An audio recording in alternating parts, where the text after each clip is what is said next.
What is up, everyone, and welcome back to some more Higurashi. In the previous recording session, we had quite a lot go down. Well, not necessarily a lot go down, it was more like we had a lot of information dropped on us, right? So, Watanagashi finally came around, and of course, the usual happened. Tomitake got hit with the, clawing out the throat. Takano got stuffed in the barrel and lit up.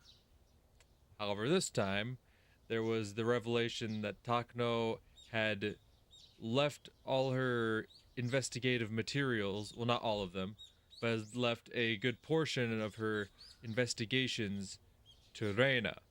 Rena now has all of Takano's notes, and during that time, we also got a bit more of a look into Rena's backstory. We got a bit more insight into what might have caused Tomitake to do what he does to his throat every time. And after studying Takano's scrapbooks, Reina's come to the conclusion that there's some kind of parasite or infection, some kind of sickness that plagues the people of Hinamizawa.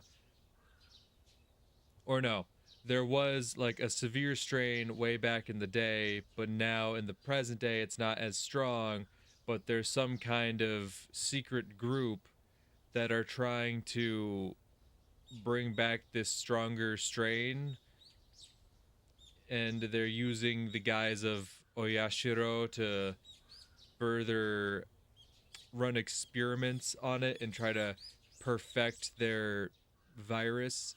It's a very interesting theory, and I feel like there's definitely is some truth to it, but also I feel like I mentioned before, I feel like there's got to be some flaw in her theories that we're just not seeing yet, that have yet to come to light, because I can't believe they drop like everything on our heads by the end of chapter 6 and still have 2 more chapters to go through, you know. So yeah, where we immediately left off, Reina and Keiichi had a very interesting conversation over the phone. Reina believes she's being targeted by this, whatever this secret society is, because they believe Reina has Takano's scrapbooks, but they don't know for sure, so they're not making any drastic moves. And then Keiichi saw some people like hanging around after he has a conversation with Reina, so he's convinced of it now. But then they also like showed the like tip scene about potential shared psychosis. So like we can't take everything as truth. Like we gotta there's a lot of doubt cast on pretty much everything we've been fed this far. Honestly, I love how they've done it this far. They're not just like saying here's the truth. They're like saying here's a very strong potential theory. Here's a lot of things that could back up that theory. But then here's plenty of reasons to also cast doubt on that. It's like here's this thing that kind of casts doubt on Reina, but also this thing could also back up the theory because like it's kind of applicable to both scenarios. It's very interesting. I'm very into it. So without further ado, let's just jump back into it, shall we? The next day, Reina came to school acting normal like she said she would. She talked with Mion as cheerfully as she always did, and it made me wonder if the story she told me last night was a complete fabrication. That's because the story really was too ridiculously crazy to believe. This village has a very weird and rare endemic disease, and there are religious fanatics who want to use the disease to revive their weird cult. And they've been researching the pathogen of the endemic disease so they can spread it throughout the village. I was deeply influenced by Reina last night, and I believed everything she said. But thinking about it with a cool mind under the bright sunlight, it sounds too crazy to be true. The story Reina told me is based on Takano-san's crazy hand-me-down ideas. It's based entirely on her theories, which, though very feasible, have no evidence whatsoever. The fact that Takano-san was murdered lends credit to the story, I'll give you that, but... I looked at Mion. She was fooling around with Reina. It's hard to believe that she's involved with some crazy conspiracy. Okay, but Reina even said that she doesn't believe Mion's involved. I don't know why you're looking at Mion as if she's a part of it, when Reina herself was like, I don't believe Mion's involved in any capacity. ていうか、聞いてないでしょ、ケイちゃん。ごめん、聞いてなかった。まだ寝ぼけたまんまなのかな。寝不足だとおつむもちゃんと働かないよ。Mion made fun of me for reacting too slowly. It's almost impossible not to trust this bubbly, cheerful girl. I trust Mion. I trust my friends. I know she'd never have a hand in a crazy conspiracy like that. Why are you so stuck on that point? Like, yeah, Rena did say, like, she believes the Sonozakis and the three families in general have some hand in it. She did, like, imply that at the very least. But I'm pretty sure she, like, directly addresses it and says that she does not believe Mion is involved. I don't know why you're so hung up on that. Like, can't believe Mion would be involved. Like, yeah, no, Rena doesn't believe that either. If she knew about it, she wouldn't be able to act this cheerfully. Keiichi. Rena told me not to tell Mion because she might be one of them. Did she say that? I thought she said, like, don't tell anyone because, like, yo, we don't know who's on what side, so we just really don't know anything for sure. I mean, I guess that's the thing. She didn't say, like, she doesn't think that. I think she was more like, we don't know for sure if she is or not. I think Rena probably said something along the lines of she doesn't want to believe it's Mion in the same way that Keiichi is now.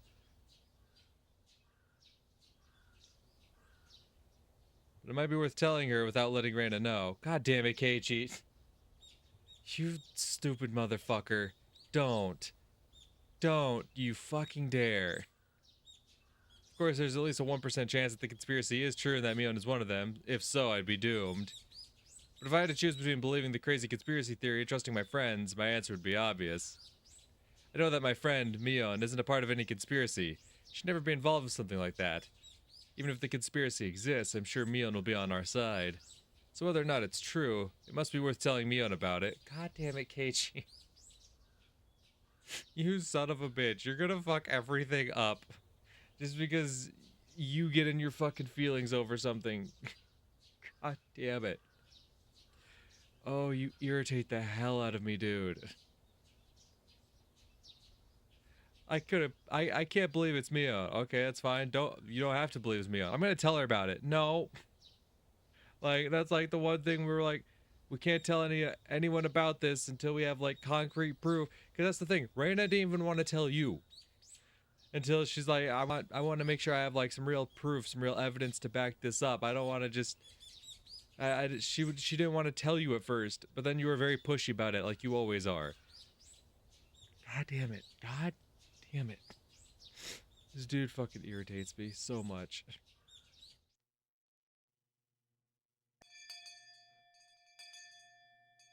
なあにケイちゃん。こんなところに呼び出して。それも誰にもまさかカツアゲとかそういうのじゃない。お前な、体育倉庫の裏に呼ばれたら真っ先にじゃあラブレターとか。でもそういうのは下駄箱が定番じゃない。都会じゃそうでもないぞ。直接渡す白兵線型も少なくない。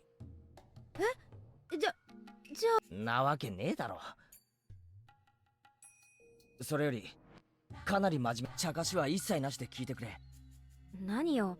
お社様信仰を復活させようとしている連中がいるってのは知ってるか。はあ？何ケイちゃん。何の話？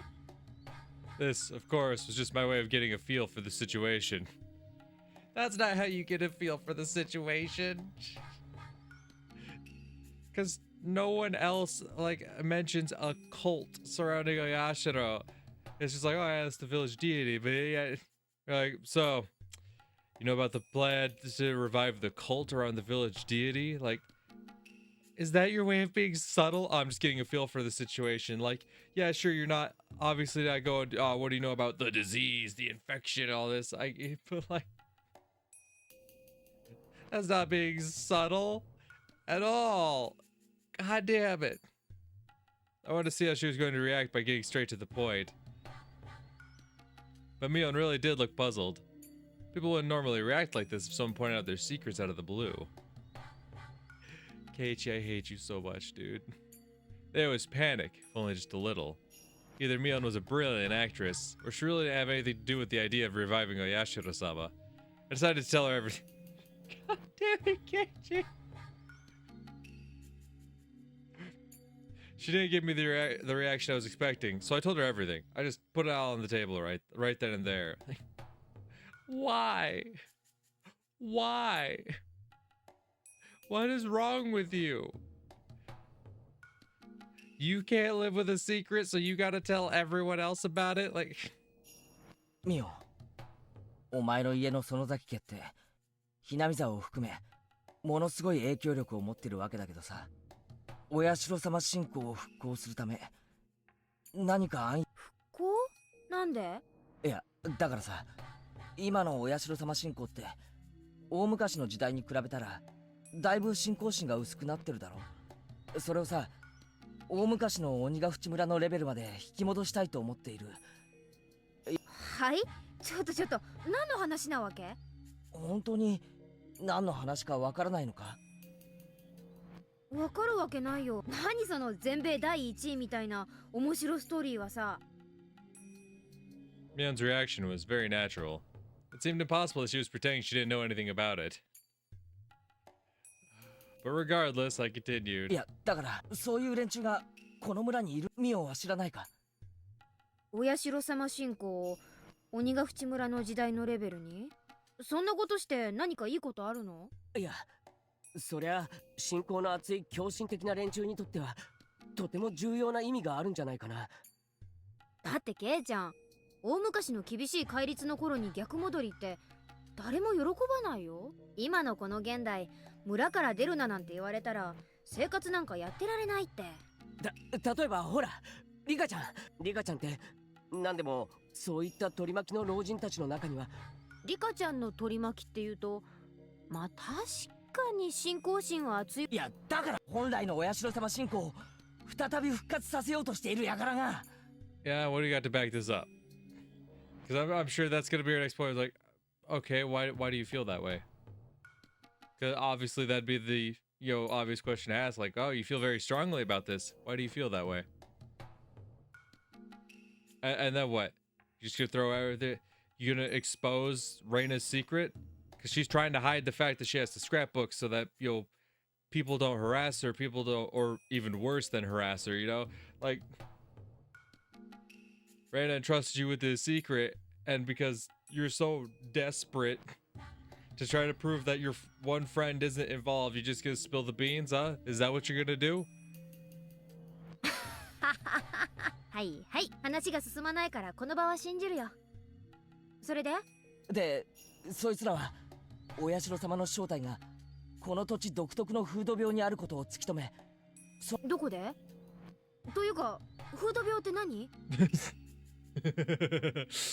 First of all, what's an endemic disease? Honestly, that's a proper response from a teenager, quite honestly. 病原体って何よ？エンガチョ。I was getting confused. I didn't know I was talking about myself anymore. Yeah, he does. That's the thing. He's just regurgitating the things Rena told him. He doesn't actually understand anything she fucking said. What's an endemic disease? What's the pathogen? Shit. What is an endemic disease? What the hell is a pathogen? Oh, I was deeply influenced by Rena last night and believed everything she said. Well, not only did you just believe everything she said, you didn't know what she was saying. She's over here telling you all these things. You're like, oh my god, no way. And it's an endemic disease. An endemic disease, that's crazy. Caused by a pathogen? Oh my god. Whoa, no way. And now, only just now are you having the realization, like, I don't know what the hell a pathogen is. Fuck, you're dumb, dude. But having said it all out loud, I started realizing how impossible the story sounded. It sounds impossible because you don't know what the hell it is. It sounds impossible because you don't fucking know anything. どうしたの？ Yeah, and now he's kind of like, wait, shit, I have no idea what I'm talking about. She's like, ミオさんに妙なことでも吹き込まれ。知ってるのか？有名だよ。あの人オカルトマニアだから、いつもとんでもない空想ばたまに真に受ける人がいるとかなりヘビーに吹き込むって有名なんだよ。私も昔話を聞かせてもらったことがあったけど、それって本当か？ケイちゃんもどこかで耳にしてるだろうけど、この村は大昔はちょっと特殊な文化があった。それは少し刺激の強い要素のある文化でね。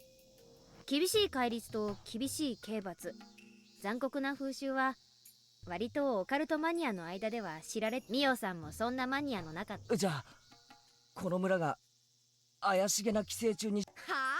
寄生虫？それミオさんの新作？新作ってどういうことだよ？言ったでしょ、ミオさんはオカルトマニアなの。鬼ヶ淵村の奇怪な伝説などを研究して、あれやこれやの仮説や推理、妄想を楽しんでるわけよ。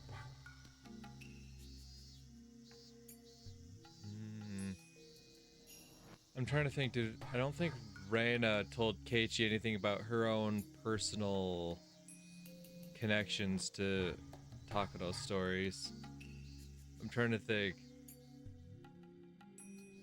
Because if she didn't share any of her, her side of things, right? And only repeated back, what Takuno-san had written, then yeah, Keiichi will definitely be a lot more hesitant to believe it. I'm just worried then, because if she did, he's gonna be like, well, Rena told me that that she had this experience, so I think it kind of backs it up if you think about it. I just really don't want him exposing Rena's shit like that. だからその寄生虫に村が支配されてるって説以外にも、私がずいぶん前に聞いたのは UFO 説だったよ。Mm-hmm. So this is like after they drop everything in that previous scene, this is them now trying to like cast doubt on it, right?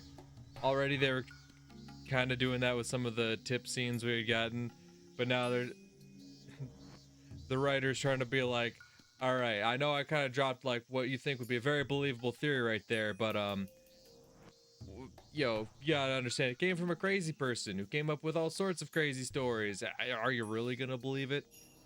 これが結構辻褄があってて面白いの。太古の昔に鬼ヶ淵村に UFO が墜落して、そこから出てきた異星人と村人で聡子が聞かされたってのは地底人説だったかな。地殻変動によって地底王国と鬼ヶ淵村の間に接点ができてしまう。そうそう、地底王国のお姫様と村の若者が恋をして互いに仲直りをしたっていう SF ロミオとジュリエットだった。んで最新作がどうやらケイちゃんの聞かされた寄生虫説ってわけみたいだね。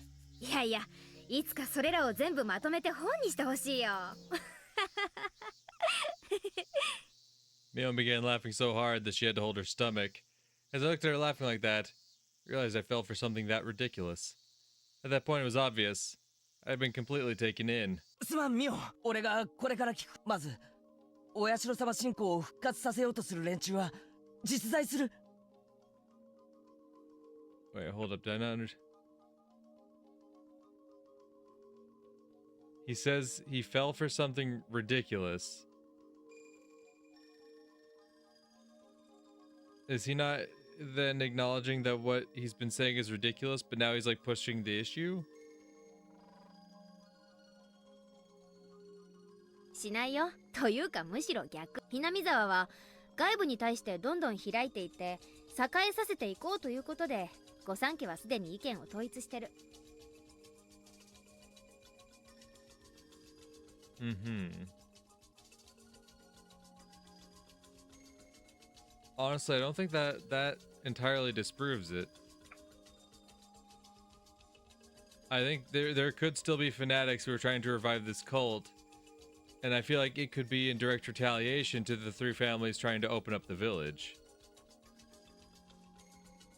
これはまだ内緒なんだけど、21世紀までをめどにね、園崎家は現在水面下でその誘致をしててね、うまくいけばここいらは一気に栄えることになる。 And honestly, that makes some sense, because like I said, like I've been saying, or like the story itself has been saying, it seems like the game really doesn't want you to from the beginning, it kind of makes you think like, oh, it's definitely the Sonozakis that are in charge of everything. They, have their hands everywhere. They can do so much. They did all this in the past during like the dam conflict and whatnot. But they're really trying to like emphasize the point that like even if they were behind maybe even some of the incidents in the past, they're not necessarily behind what's happening right now. So I could still see as like there's this like subsect of people that because the three families, and it could be someone with connections, you know, to like the three families. So like if they attend these Sonozaki meetings, you know, they get the information.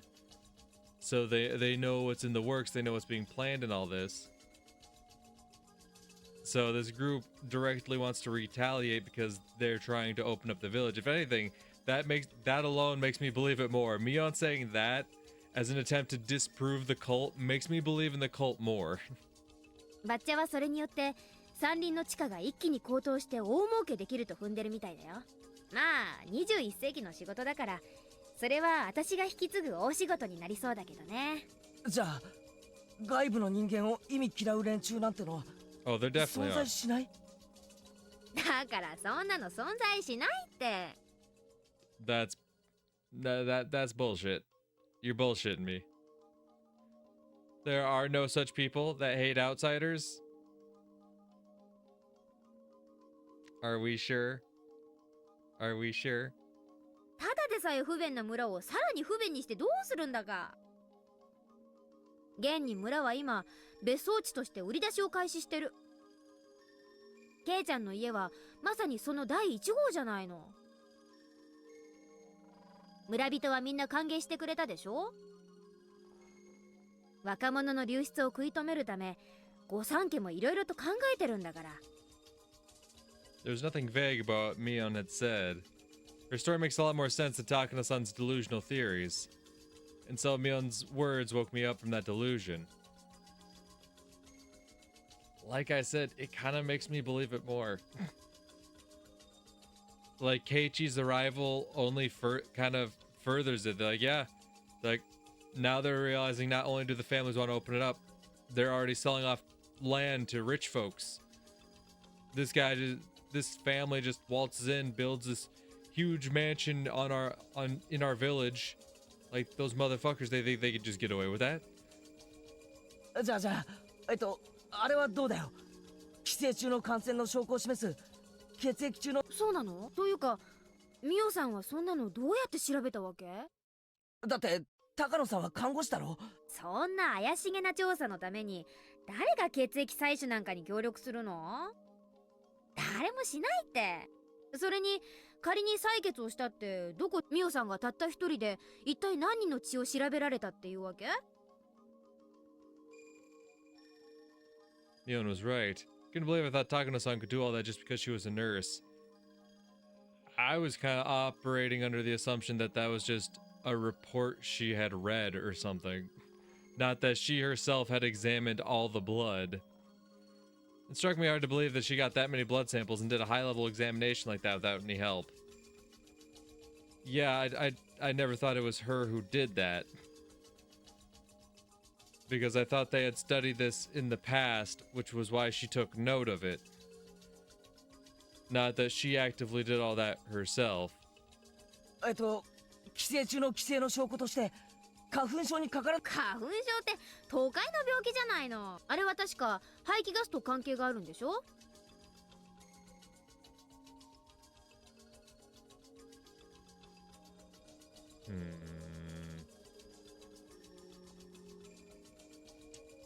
One second. So you're gonna make me fucking Google hay fever now, because like I wanna get to the.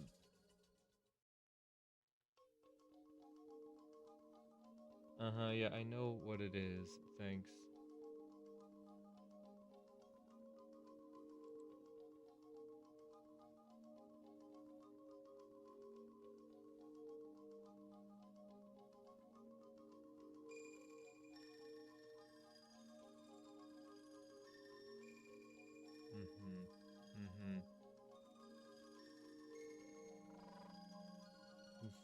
Allergens body produces immunoglobulin antibodies protecting allergens. No. I'm looking at it and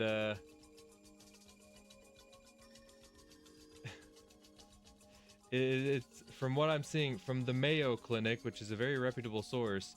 It very much backs up kind of what Rena was saying and what she was repeating from Takano's books one about the body producing immunoglobulins and you have a higher risk of living in an area where there's a lot of potential allergens and whatnot.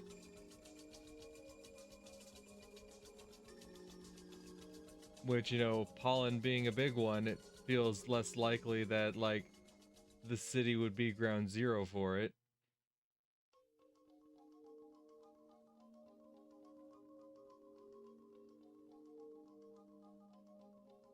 Yeah, no, there's nothing I'm seeing here about, like, people in the city having a higher risk of hay fever, especially anything to do with like fuel emissions or anything like that.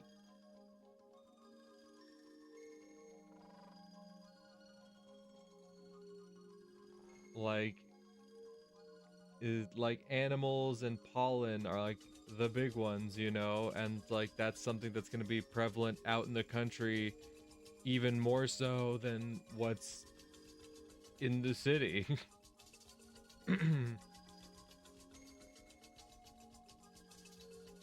Yeah, tree pollen, grass pollen, ragweed pollen, dander from pets, spores from indoor and outdoor, fungi and molds. Is it mold? Here, are we having a Resident Evil 7 moment? Is the culprit mold? But yeah, no, Mion's claim here seems kind of bullshit. So,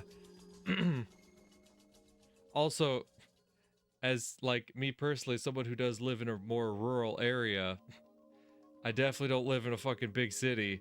I still know plenty of motherfuckers who get hay fever. This is, yeah. I can already say anecdotally that's bullshit. ここはひなみ沢だよ、ケイちゃん。というか、多分沖宮の人にだって花粉症なんてそうそういないと思うけど。園崎本家当主直属の暗殺部隊ってのがいて、そんなのがいたらかっこいいね。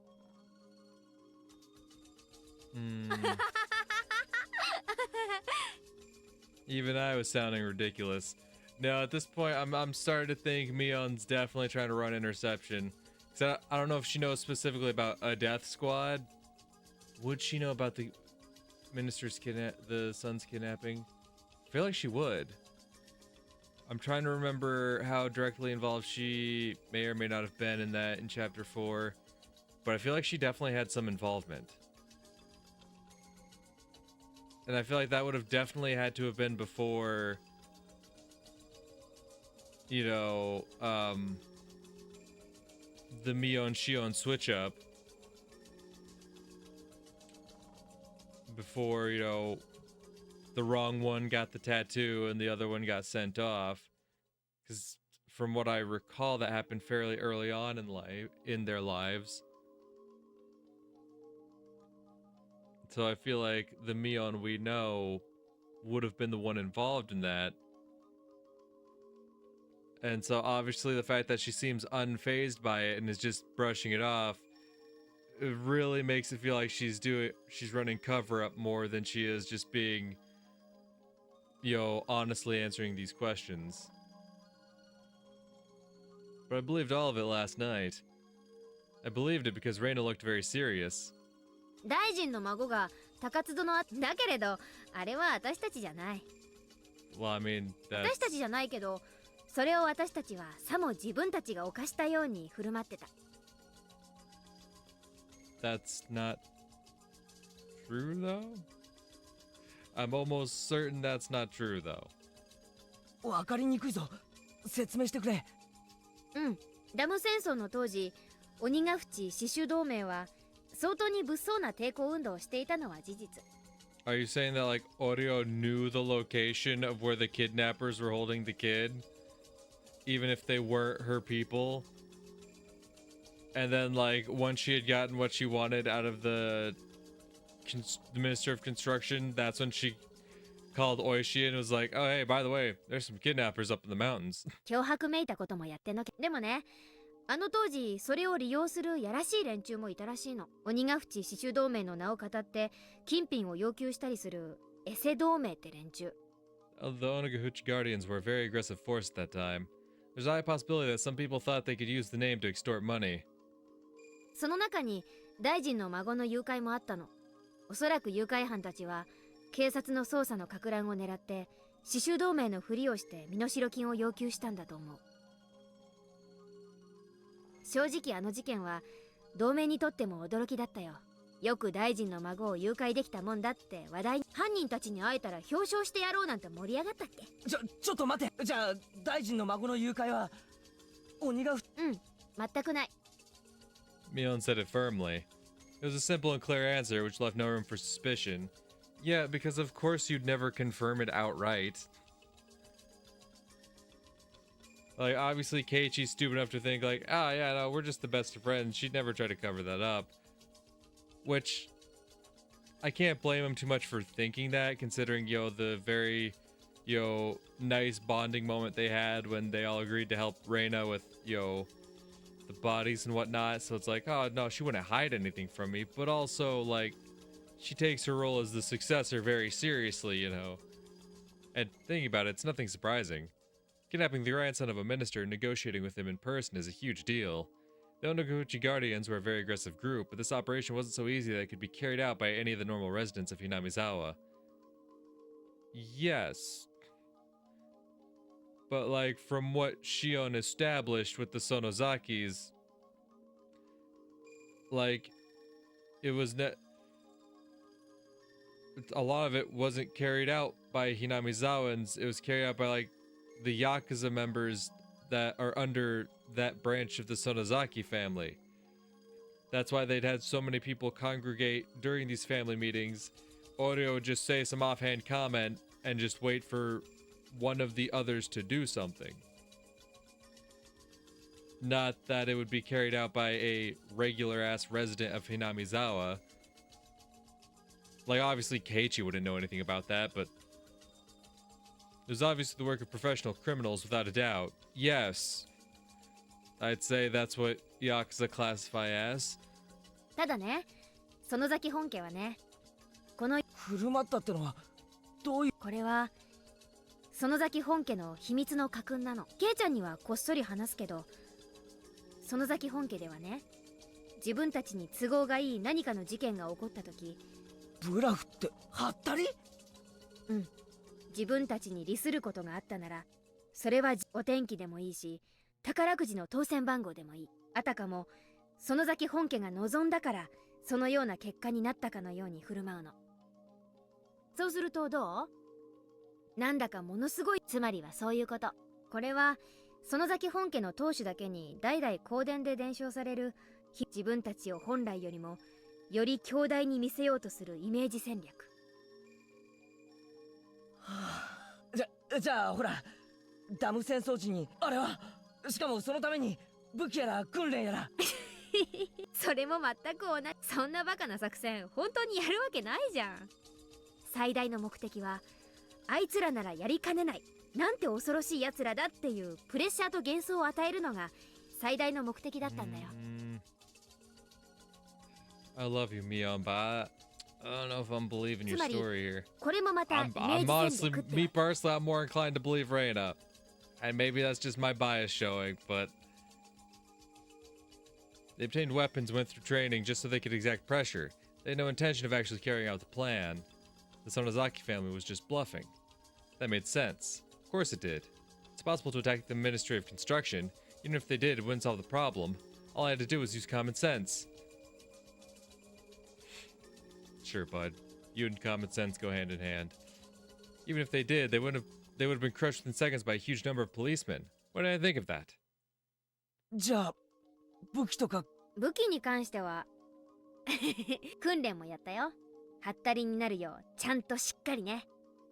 葛西さんをリーダーにお父さんとこの若い衆たちを引き連れてテキサスの砂漠でトレーナーさんと戦争ごっこをやった後はサンフランシスコでのんびり観光してた。じゃあ I couldn't think of anything else. It was obvious now. Was it? No, Rena and I both were completely fooled by the scrapbooks of Takano-san's delusion. Yeah, there's no way Rena told him about what she went through then. Rena was so serious about it, so I believed her, but if you examined it closely, there were so many inconsistencies. I couldn't believe Rena took a delusion like that so seriously.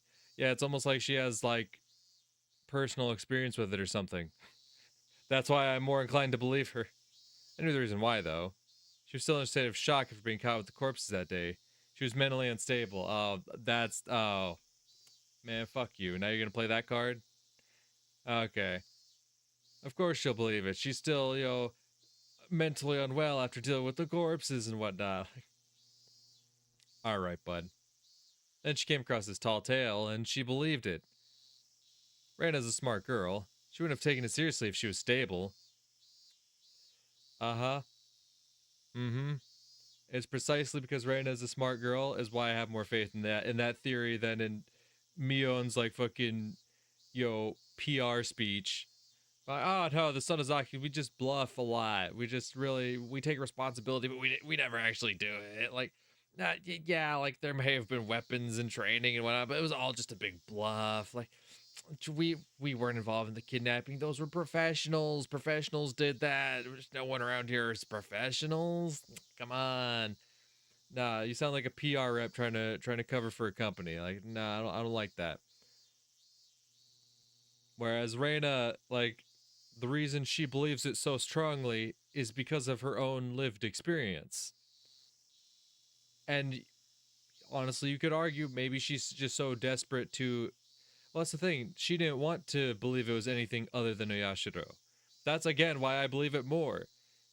Is because she was kind of like the most faithful one around. She was so faithful in Oyashiro that the fact that, she feels so strongly that it must be this, disease explanation, I feel more inclined to believe her. But then again, it's because I've seen a deeper look into Reina than Keiichi has. Plus, another thing happened to wake me up from the delusion. The white van I saw yesterday came to school during the lunch break. 4 men in work uniforms I saw were there too. I said thank you to Mion and followed them. The man who talked to me yesterday knocked on the door of the teacher's office.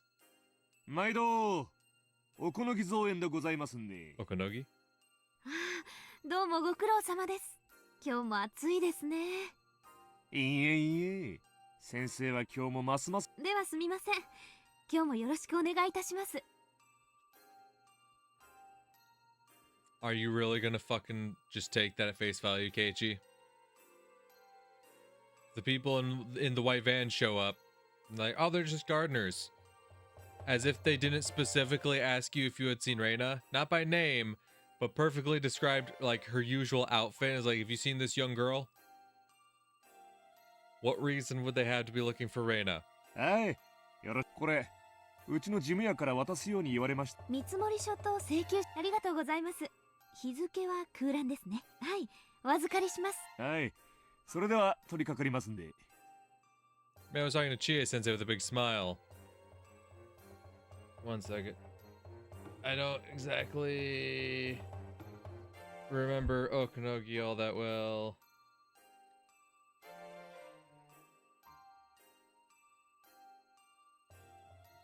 Yeah, let me look up the I don't want to look up his Higurashi page. Show me his Umineko page. Because the Okonogi we know. Okay, president of the Oshiromia group, right. Okay, right, he's the guy who takes over after Eva passed away, Yeah, it's kind of mixed as to whether he's a good guy or not.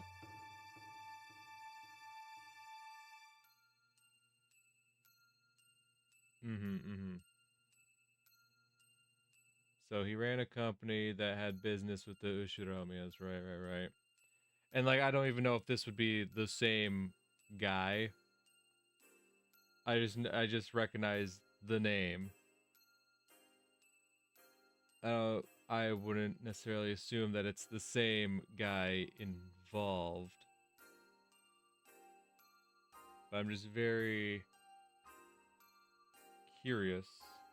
Is similarly named comrades? Are there... Oh, is he just... Are there other Okanogis?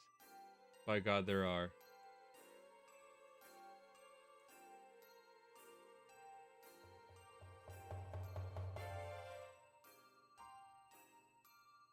Okay.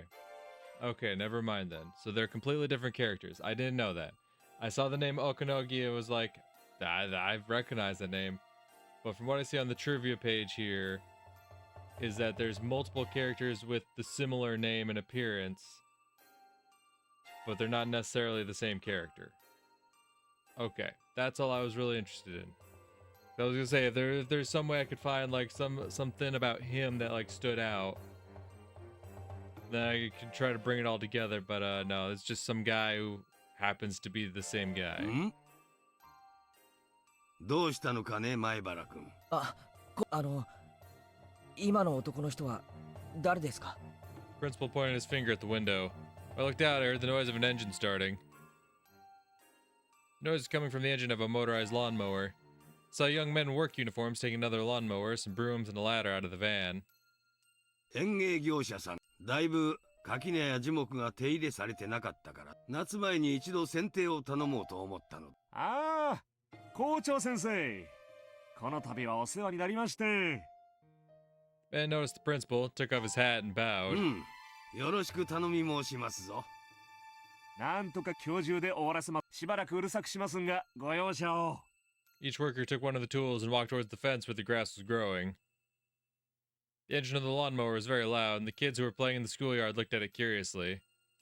こら、危ないですから皆さん教室へ戻りなさい。 It was Chie-sensei. She handed an envelope with the documents in it to the principal. It said Okanogi Gardeners in green on the envelope.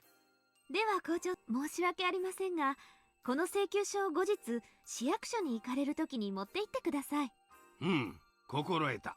あの造園屋さんは？ええ、昨日の夕方に一度下見に来てもらいました。帰りに近道をしようとして迷ってしまったと言ってましたっけ。この村は細い道はだいぶ入り組んでおるからの。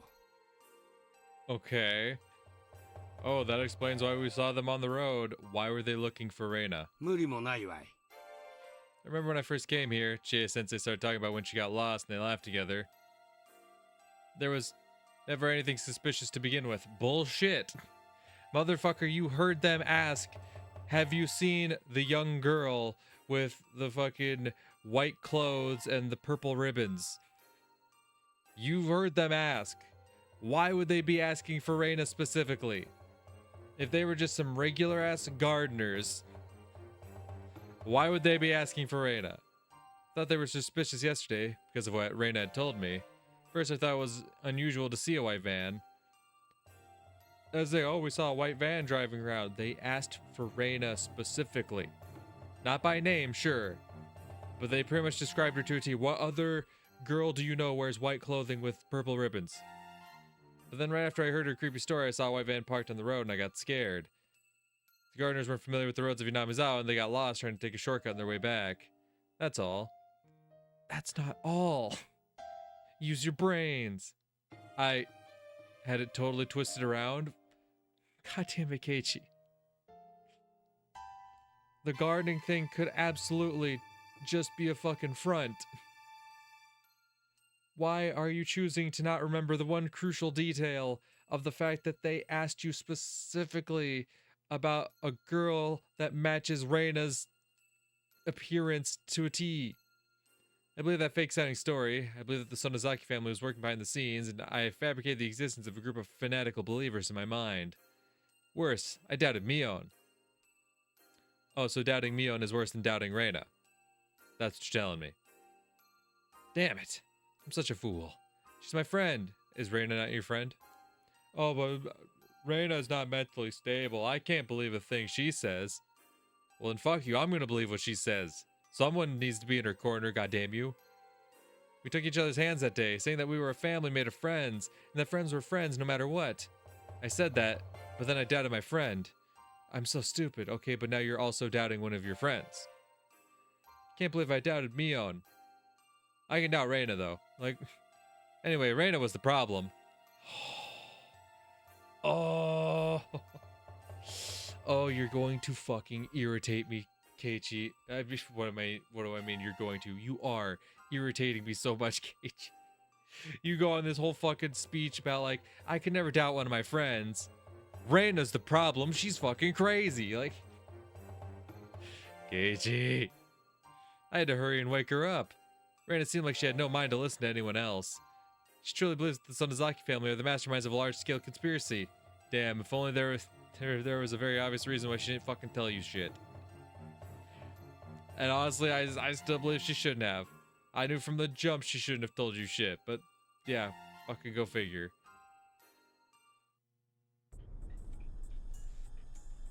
I remember the plate number of the white van, and I also remember their faces. Without doubt, this is one of the vans that have been following me. So far, I've confirmed that 3 or 4 cars have been following me. I can especially recall this white van because it followed me around the longest of all.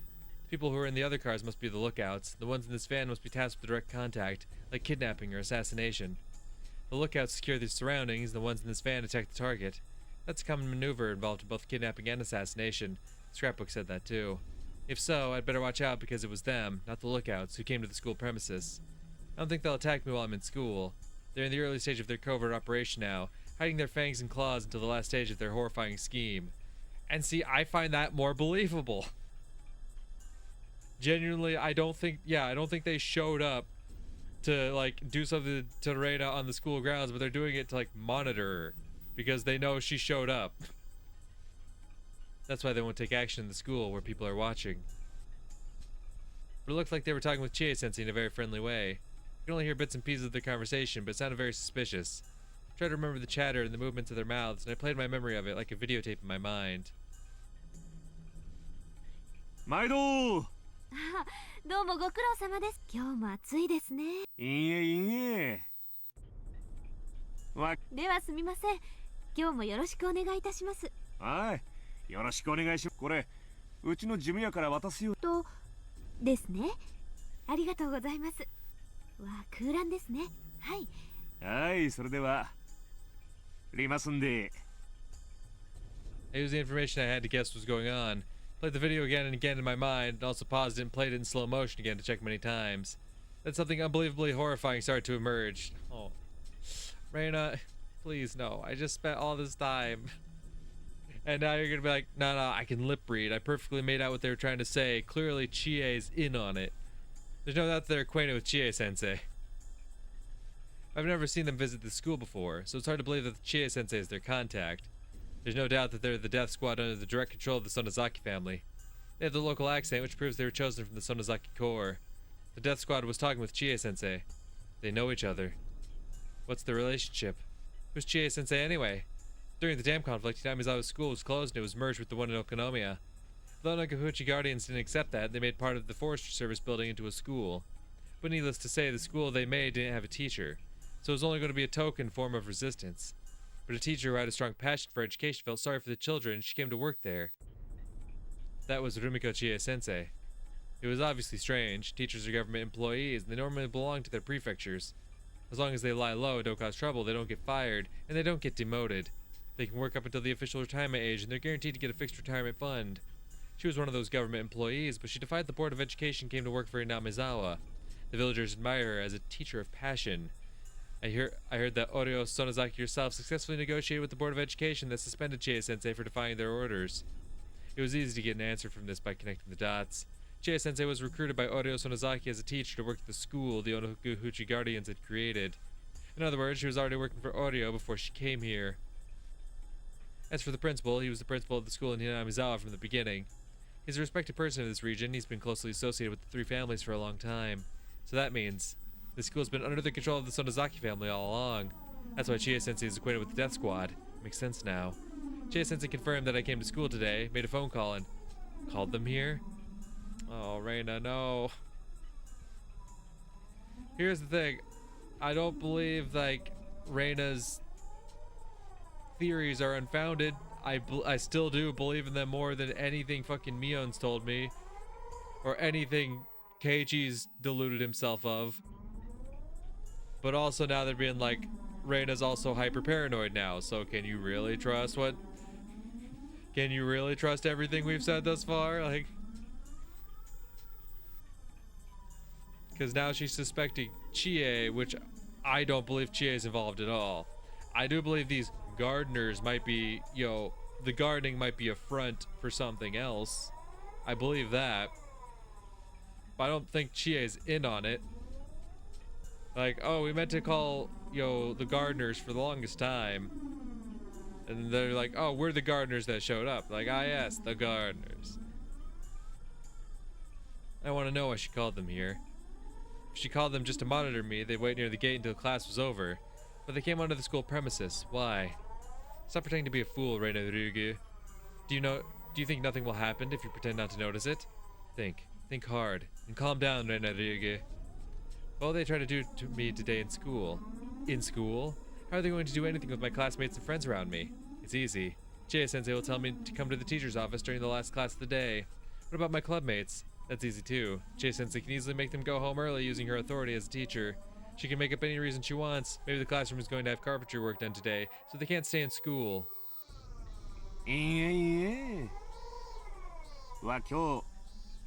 ではすみません。今日もよろしくお願いいたします。 See? There's no doubt. They clearly said they're ready to do it today. And what else? はい。よろしくお願い。これ、うちの事務屋から渡すように言わ。と、ありがとうございます。は空欄ですね。はい、お預かりします。 I see. They gave Chie-sensei an envelope with some documents in it. That blank is an eerie phrase. Was my name supposed to be in the blank? Why is it left blank? What does that mean? I told you, Rena Ryugu. Do you still think that nothing will happen if you pretend not to notice it? Stop that. So what it must mean is that it's an order from higher up. It says to make Rena Ryugu become blank. What the fuck does that even mean? I took a peek from the shadows and I saw the principal taking documents out from the envelope. He started reading them. He looked stern. He looked very serious. Wish I could take a peek at the documents, but I was too far away. I kept looking at him just to see if he'd react at all, and then the envelope caught my eye. The envelope said Okanogi Gardeners and had some numbers that looked like a phone number. Fortunately, I have good eyesight. I memorized the number. If they're a death squad, the gardening company must be a camouflage operation. Probably doesn't even exist. I wanted to find out. I looked for a phone. There's only one phone. It's in the teacher's office. Fortunately, the teachers were chatting in the hallway looking at the gardeners. It was now or never. I made sure nobody was watching me go into the teacher's office. I rushed in and grabbed the phone on the principal's desk. Went over the phone number in my head and dialed it up. So either A, she misremembers the phone number, or B, like, they're a small office and there's no one in the office right now and they're all on the premises fucking doing the gardening. I'm glad they have a touch-tone phone. It would have been difficult if it was a rotary dial. If somebody answered, I don't have to ask, is this the Okanogi Gardeners? Wait for the answer before hanging up. It should be easy. It connected. お客様がおかけになった電話番号は Felt a cold chill run through my body from the bottom of my feet. Wait, don't make a quick judgment. Might have remembered the number wrong. No, I know I remembered it right. It was an easy number to remember. It's possible to remember it wrong. Then, did I dial it wrong? Put the phone down and started over. This time I dialed the number more slowly. The teachers might be coming back at any time. In that situation, it was risky to do anything slowly, but I needed to make absolutely sure. お客様がおかけになった電話番号は It's the same. There's no doubt. The company Okanogi Gardeners doesn't exist. It's just a camouflage occupation for the Sonozaki family's death squad. 番号をお確かめの上お客様がおかけになった電話番号は I was too stunned to put down the receiver. The announcement kept running over and over again. The voice was cold and creepy. I hung up the phone and rushed out of the teacher's office. I ran to the bathroom and held my head in an attempt to cool down. Calm down, Rena. Calm down, Rena Ryugu. Stay cool. Rena Ryugu. I wasn't safe here anymore. If I stayed here, I might be erased, even in the open. They'd erase me? Why? They aren't certain that I have the scrapbooks. I told Keiichi-kun where I hid the scrapbooks. yesterday. I told him I hid them in my hideout in the garbage dump. Is Keiichi-kun in cahoots with the Sonozaki family? Oh, fuck. And now he's gonna come up to her being like, Rena, you misunderstood everything. You totally got it wrong. Listen, there's nothing to be worried about. She's like, oh my god, he is. I felt as if my head was a pot that was cooking some dubious stew. There was only soup in my brain. I cut up clues, information, and facts just like I'd cut vegetables and threw them into the pot. Some of them were floating on the surface, and others were on the bottom of the pot. They were being cooked in a boiling soup. No, can't be. Keiichi-kun is on my side. He's the only one who's on my side. He held out his hand to me at the trash piles. There was no lie in that hand. When he grabbed my wrist, I felt nothing but his strong and pure heart. He promised me he'd be on my side. I shouldn't doubt Keiichi-kun. He's the only one I should trust. He's the only one who's on my side right now. ごめんごめん、ケイチ君。危うく君を疑いそうになった。本当にごめん Oh, ね。 sweetie. 本当にごめんね。 And then the next time she sees Keiichi, he's gonna be so dead set on making her, understand how in the wrong she is. I said it out loud on purpose, full of regret that I doubted Keiichi-kun, the only one who's on my side. Now that I think about it, whether I have the scrapbooks or not might not matter to them. Erase anyone who is suspicious. That's the safest way. Does that mean they're in a hurry? The day of Yashiro-sama's revival might just be around the corner. And that's why they're trying to get rid of any small fish bones that are stuck in the throat by any means before it's too late. We don't need her anymore. Just erase her if you're worried so much. I could easily picture Oyo Sonozaki saying that. Picture? No, she did say that. That's why they're here today. What should I do? What should I do? Should I wait until school is over? I was like a fish in a pond. No matter how many times I escaped from the net, I was in the pond, and they owned the pond. I didn't stand a chance. And what should I do now? I couldn't keep escaping from the net. I should get out of the pond. I didn't know how to fight them. I didn't know who's on my side. I was about to give in to despair. For now, I'd have to think about how to survive this, so I'd at least have time to think about how to fight against them. I have to get out of this pond. When I was about to leave the bathroom, one of my classmates came in. I pretended to be sick and talked to the girl while leaning on the wall. ごめんね。早退するからって先生に伝えておいてくれないかな。I shouldn't let Chie-sensei know that I'm leaving school early if I'm trying to run away from them. But if I didn't, they might think I ran away without cause. That might lead them to chase after me without mercy. If that happens, I don't stand a chance. They're planning to capture me after school is over, but I happen to feel sick and left school early. If they took it that way, they wouldn't think that I noticed those noose... I didn't... Oh my god. If they took it that way, they wouldn't think that I noticed the noose tightening around me. I was about to go back to the classroom to get my bag, but I changed my mind and turned around. I didn't need my bag anymore. I realized nobody was watching me, so I stopped pretending to be sick and started running. Damn.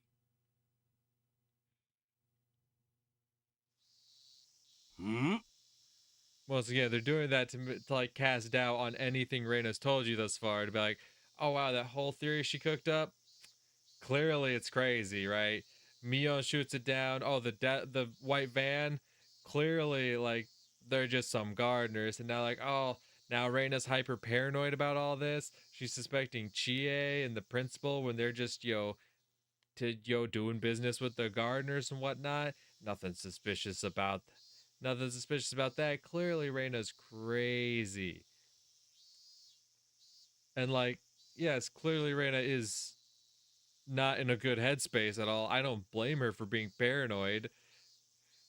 I don't agree with all the assumptions she has about everyone, but I'm still more inclined to believe her theory than whatever the fuck else. 千恵先生、ここがおかしい？どうかなさいましたか？見積書と請求書の日付、ここは今日の日付ではないのですかな？ああ、そこ見積書の日付と請求書の日付が庶務係さんから空欄にするよう。あとそれから請求書に書いてある電話番号と封筒に書いてある電話番号が違っていますぞ。Yeah, I kind of figured the phone number was kind of a non-issue. どちらが正しいのですかな？あらやだ。社長さん。はい、どうしましたね？請求書に書いてある電話番号と封筒の電話番号が違ってますけど。請求書の方の先代の事務所の時の封筒がまだだいぶすんませんね。バイトの子に全部新しい番号のハンコを押しとくように言ったんだけどな。Yes, but until you give me a valid reason as to why you were looking for the girl in white clothing, I'm still gonna be suspicious of y'all. Yeah, no, I didn't assume the phone number was like a fucking, we got you. You're the death squad. But until you tell me why you were looking for that girl, until you give me some kind of reason that makes sense, I'm still suspicious of these gardeners. すんまへんすんまへん。消しておいてもらえますかね。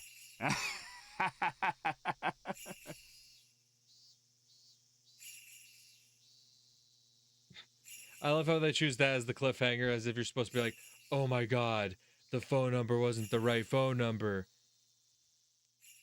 Not that big of a revelation to me.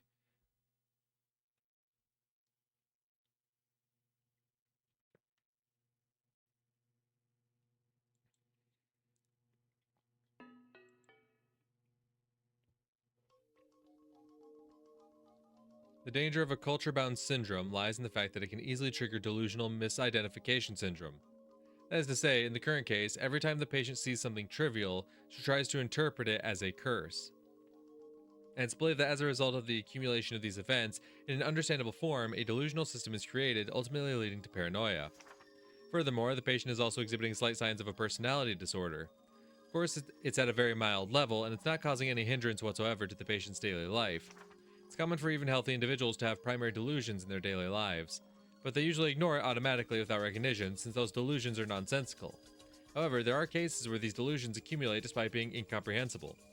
It largely depends on the particular characteristics of the individual, and it's believed that the patient shows relatively strong characteristics in this area. I believe you're very much aware that primary delusions are categorized into 3 different kinds. Delusional mood is the feeling of impending crisis without basis. Delusional intuition is the feeling of a sense of duty or goal without basis. Delusional perception is the feeling of a baseless cause against a baseless target. In the patient's case, believe that these incomprehensible delusions accumulated acted out simultaneously with the culture-bound syndrome, which triggered a delusional misidentification syndrome, and ultimately caused the incomprehensible delusions to become understandable by interpreting them as a curse. The comprehensible delusional system induces understandable secondary delusions, further strengthening the patient's delusional system with the passage of time. The delusional parasitosis mentioned earlier can be considered a secondary delusion. A common factor of all cases of paranoia is that even after an outbreak, they still appear perfectly normal with no change in their personalities. The patients are unaware of their own ailments, and due to their personal interpretations of their delusional system, there are many cases where patients arm themselves logically, making it extremely difficult for a third party to point out that they're having a delusion. Furthermore, although it may depend on the tendency of the delusions, there are also cases where persecutory delusion turns into a pursuit delusion or a conspiracy delusion, resulting in the patient creating an imaginary enemy and taking up antisocial behavior. For example, there are cases where believers of a religious cult were deeply influenced by the cult founders' paranoid visions, which shifted the group into a conspiracy delusion, and that made them conduct antisocial behavior in the name of self-defense. See, they set it all up to be like Rena, but then they bring up a cult. That's so well done. I love that about these takeout list notes that we get, where it's like they're perfectly describing what's happening to Rena right now, right? But then the example they use are like, oh yeah, these believers in a religious cult were deeply influenced by someone who was paranoid, right?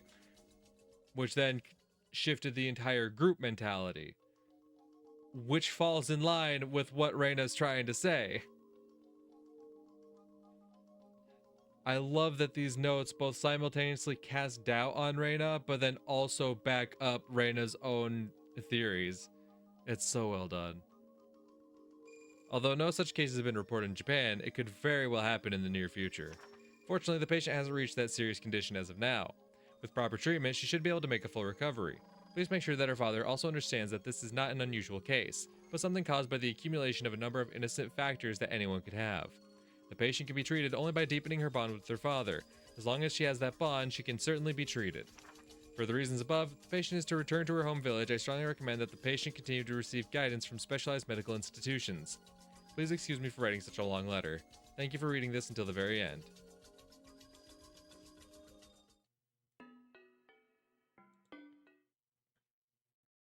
Okay. Okay. Hmm. They were mowing the grass near the fence, which is probably a cover to monitor the surroundings. Just in case, I tried to escape from the school. But they must have been thinking that would happen only after school was over. They seemed to have no idea that I'd already noticed their plan was trying to run away at that very moment. I couldn't use the front gate since they'd find me easily. I moved behind the school building, made sure nobody was around the curry garden, ran through it, and dashed into the forest. I walked through the dense undergrowth, stepping on dead wood and climbing over fallen trees. After walking through the forest for a while, I came to a small road. I know many back roads in this village because of our club activities. That knowledge had finally come in handy. So what should I do now? I'm sure the girl already passed on my message to Chie-sensei. Those men must be going crazy by now, knowing that I ran away.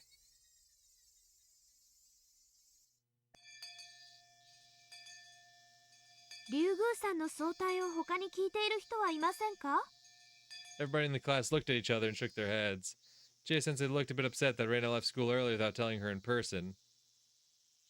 でもレナさん、最近はいつも体調悪そうでございましたものね。みー。レナ、どうしちゃったんだろなんだか嫌な。う。I think I know what's going on. I'm not sure, but I have a very bad feeling about this. She must have taken another ridiculous story seriously or something. I hope she won't do anything crazy. I hurried home. My father might be at his new job, or he might have gone shopping. He wasn't around when I got there. Now that they're on the move, I'm no longer safe in my house. They're very dangerous people. They're trained to be capable of attacking the Ministry of Construction, and actually pulled off the kidnapping of the grandson of the minister. Locked doors and windows don't mean anything to them. In fact, it'd be like I was hiding in a box, which they could just open up to get to me. I can no longer stay at my home. It's very sad and very frustrating. I killed Rena and Tepe, and finally regained a peaceful life with my father. How could this happen to me?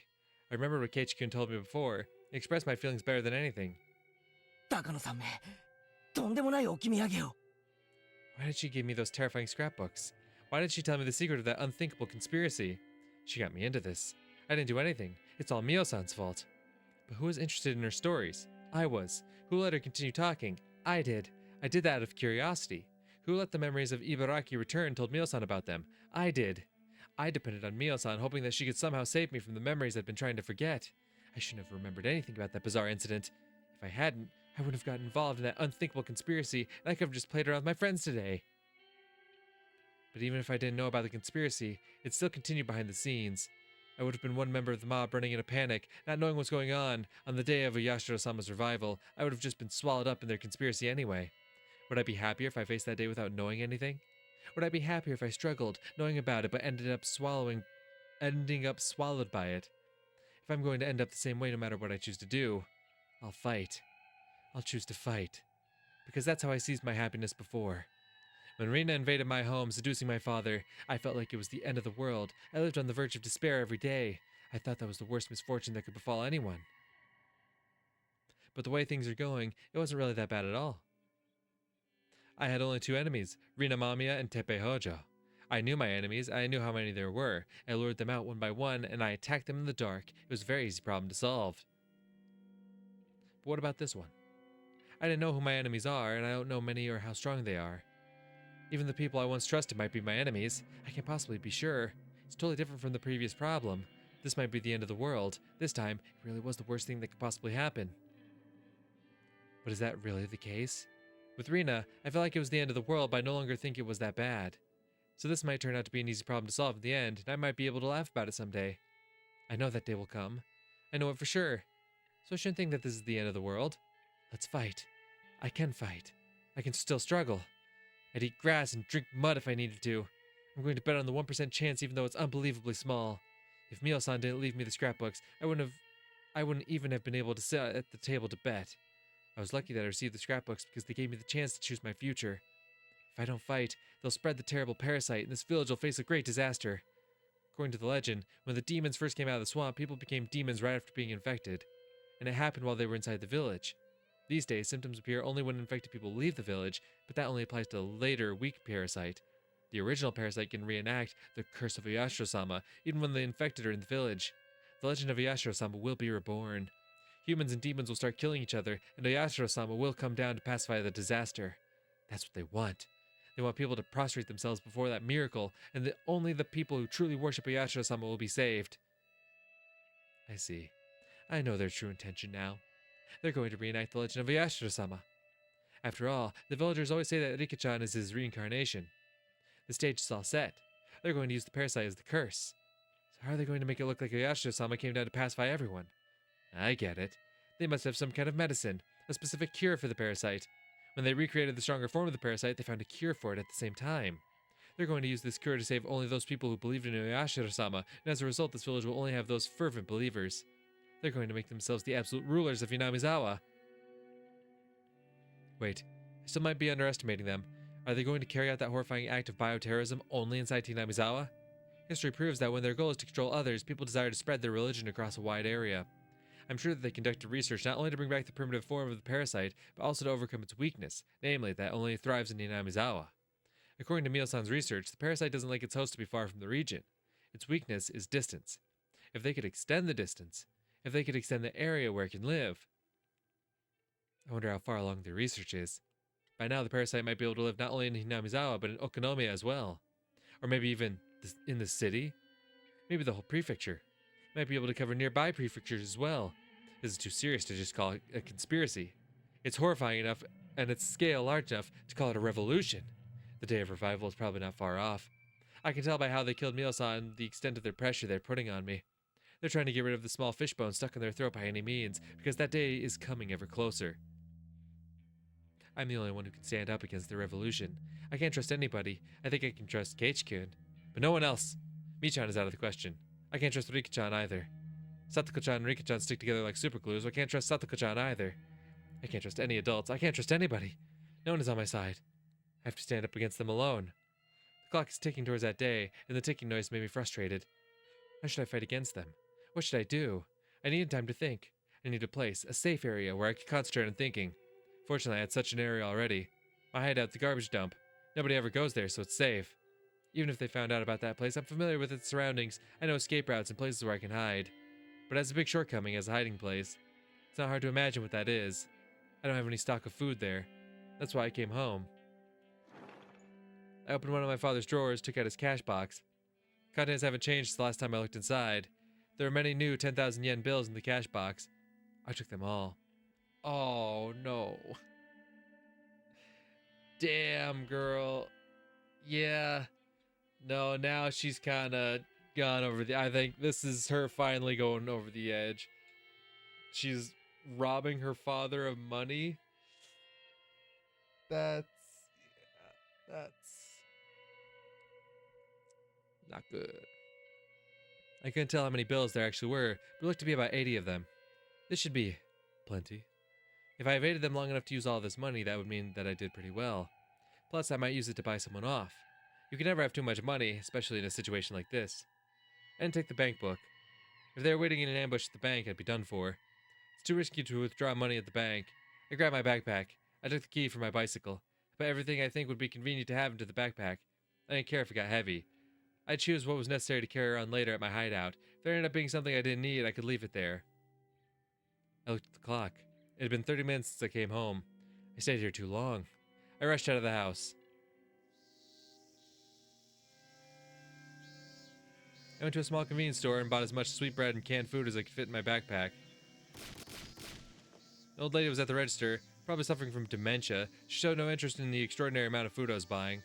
But as soon as the manager of the store checked the sales that night, he'd find out. The idea didn't bother me because I could no longer walk around the village in the daylight anyway. My backpack was full, and the cans hurt my back as I walked, but that didn't bother me either. I got to my hideout, still carrying the heavy backpack. I organized the stuff I brought. It was very heavy to carry, but now I had sufficient food. The abandoned construction office still has running water, so I could get some from there. I wanted to get some vegetables, but in a situation like this, I could hardly complain. After I organized things, I took out the scrapbooks I hid there and put my brain into top gear, flipping through the pages. So now what? How am I going to stand up against this gigantic conspiracy? I need to calm down, stay cool, but also to think fast. There might not be a lot of time, so I'd have to hurry, but I don't know what to do. It's easy to run to school in the morning when I oversleep. It's easy because I know where I should go. But now I don't know where I should go or what I should do. Now that I've come to this point, I should tell Oishi-san everything. No. It's highly likely he's an enemy. But that doesn't matter anymore. If it was true, I'd just declare war. But if he was on my side, he'd be my only remaining hope. I mean, okay. I'm far too weak to stand alone against the terrifying scale of this conspiracy, poised to instill fear throughout Japan. I'd have to use a public phone to make the phone call. There's only one public phone in the village that stands at a place where it's hard for people to spot you. That phone booth. Yeah, I know the one. It stands in the middle of nowhere where nobody really comes around. Many bugs gather around the light when it's dark. It's not a pleasant place to go to. But I can't think of any other public phones I can use to contact Oishi-san without being seen. Even though it stands in the middle of nowhere, it's still dangerous to use in the daylight. I should wait until nightfall and take advantage of the darkness. I heard that Oishi-san has been holed up in the station since Mio-san's murder case, so I should be able to reach him any time. I have the number for the direct line to his office, too. The sky was still bright. Even though I had no time, I still had to wait for it to get dark. Yeah, and let me get... The gang's gonna pull up, though, right? Because Keiichi's like, I got a bad feeling about this. And then the gang's like, hey, we're the big family of friends, right? We gotta go take care of our friend. We gotta go talk to her, right? She's like, I have to wait till nightfall. But then the gang shows up like, Rena, hey, we want to chat. Like, oh, fuck. I've been compromised. Frustrated, I glared at the sunset. I should find something to do. I couldn't waste any time that I had, so there must be something to do. After I thought about what I could do, I found there was something I wanted to confirm. Something I've been worried about. I couldn't do anything else before it got dark anyway. Staying here doing nothing would just make me more frustrated. I made my decision and left the hideout. Rena's father paced up and down restlessly in front of his house. A bicycle appeared, its rider ringing the bell. Shuzai-san! ここです! ここです! A police officer from the Yanamizawa police station had shown up. Having rushed to get there, he was breathing hard. お待たせしました。確かに施錠して出て、そうしたら、まず家の扉が開きっぱなしになってまして。それで、私の部屋。ご主人、触ってない？ええ。犯人の指紋とかあるだ。ただ中身を確認したので。貯金通帳と印鑑は大丈夫だった。通帳と印鑑？そりゃあ、最近は通帳から足がつくと思って、プロは現金しかこりゃあだいぶ手慣れた空き巣かな。金庫ごと持ってかないで、この場で開けちゃうってんだから、相当のプロだね。で、お金？ちょっと数えてなかったんですが。ああ、それだけの現金が。いえ、誰にも知らせてはいませんが。あの女、実は、間宮里奈という女とですね。Just then, the phone rang. すみません、ちょっと出てきますね。すぐ戻ります。He grabbed the phone. はい、竜宮です。前原と申しますが。レーナはまだ帰ってきて。まだ帰って。いや、申し訳ないんですが、遊びの電話でした。申し訳ないですね。失礼いたします。He hung up after that. Yeah, and see, now Keiichi knows she's not at home, so now you can, like, narrow down. Okay, well, if she's not at home, it's probably at her hideout.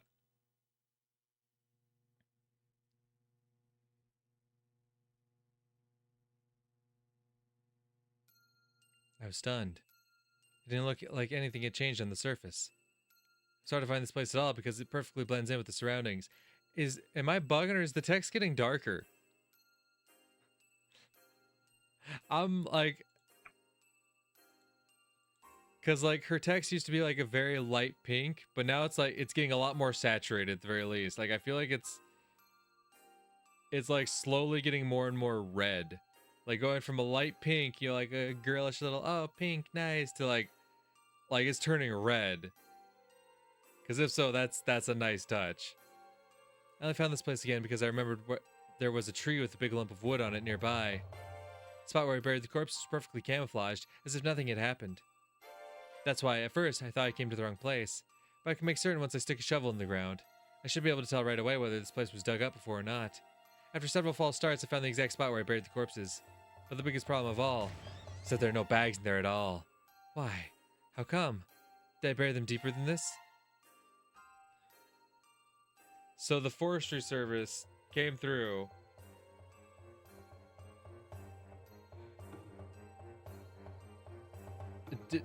They wouldn't have just removed the bags, would they? Like, oh, there's buried bags down here. Throw them in the dump or something, you know? No, I didn't. I remember exactly how deep I buried them. I know I didn't bury them deeper than this. I wasn't expecting this. I came here to check the corpses. I just wanted to do that to kill some time. I didn't want to stay in my hideout doing nothing, so I came here to check if the corpses I buried were still there. I'd make sure that they were still there, and I'd feel relieved. It was supposed to go like that. This was such an unexpected turn of events that I broke out into a cold sweat. What's going on? What's going on? I don't need to calm down to think about what happened. Corpses can't come back to life and crawl out of the ground. Someone must have dug them out. Oh, God. Someone must have dug them out. And she's like, well, the only people who know about it would be my friends who helped me bury them. So then when their friends actually show up to be like, hey, Rena, we want to chat. She's like, you motherfuckers. You betrayed me. You turned on me. Who did it? And for what purpose? Did anyone happen to see us burying the corpses here? And did they dig them out after we left? What if they handed them over to the police? No, it can't be. It's been quite a while since the day we buried them here. It was before the Watanagashi festival, so if the police did find the corpses, when Oishi contacted me, he had to know about Rena and Teppei. But he didn't tell me anything about them. I don't think he was hiding anything on purpose either, so that means the police don't know about Rena and Teppei yet. Then why are the corpses gone? That would leave only one answer. Who knows about this place? One of us came back here, dug out the bags, and took them anyway. The first person who comes to mind is Mion. I mean, the Sonozaki family. But I can't think of a reason why they would do that. The murder of Rena and Teppei has nothing to do with them. I'm sure they don't want to get involved either, let alone be falsely accused. They must want to stay as far away from this case as possible. Why would they want to keep the corpses? It's like keeping a joker, even though you'll lose if you have the joker by the end of the game. If I was Michan, what would I do? What would I do if I was club president? The joker is a card that you want to get rid of, at least in the game I mentioned earlier, but it becomes a powerful card in other games. What kind of game would that be? An electric shock ran through my spine. At the same time I realized it. They're one step ahead of me. The Sonozaki family got the corpses to use them as a joker, as a wild card. They're trying to use them to sell me out to the police. The Sonozaki family tried to kill me using their death squad, but they want to have insurance just in case they fail. The thing they're afraid of the most is that I might work together with the police. If they could prevent that from happening, I'd have no one to work with. If that happens, I can no longer run away from them. I'd still just be a fish in their pond. They're going to use the corpses to sell me out to the police for the murder of Rena and Teppei. If the police started seeing me as a suspect, they never listened to my story. They could have been my last hope, but this will certainly turn them against me. But I'm sure the Sonozaki family doesn't want to use their joker unless absolutely necessary. After all, Mio and Sonozaki helped bury the corpses. Plus, they don't want the police to hover around Hinamizawa when the day of revival is so close. I'm going to call Oishi tonight, and I'm going to ask him for help. I'm going to tell him everything, including the things I haven't even told Keiichi-kun. I don't know if Oishi will believe me. This is a gamble. My chance of winning is very small. Plus, my worst enemy has the joker, the bags with the corpses inside. I'm impressed with Mion. That's just what I expect from the leader of our club. This is a battle that I'm betting my life on, but to Mion this is like a board game, taking place across Hinamizawa itself. I grinned, repeating to myself that it's just a game. I put my life on the line for every club activity we do, because I don't want to suffer the punishment. This time, that's become the literal truth. There could be only one reason why they're trying so hard to drive me into a corner.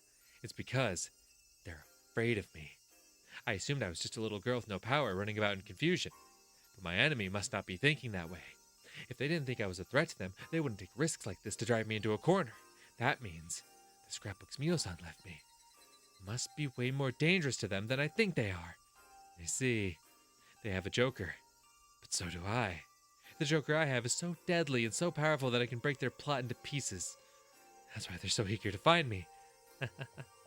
A cornered mouse really can bite a cat. I felt my fear towards my enemy fade away all of a sudden. Just as I fear them, so do they fear me too. So this is an evenly matched game. I don't have as bad a hand as I thought I did. I was right to come here. I found out about the card my enemy was holding. This is a big deal. I felt myself shiver with excitement. I grinned to encourage myself. I don't need to be here any longer. They know this place. They might come here to find me. It's not safe for me to stay here for long. I decided to go back to my hideout. On the way back, I passed close to my house. I noticed something different right away. I hid behind a bush and looked at the front gate of my house. My father was talking to a police officer. Girl, no. He'd be like, oh no, my father's in cahoots with the cops, and the cops are clearly owned by the Sonozakis. Fuck. I strained to catch their conversation. いつもはそこに止めてあるはずなんです。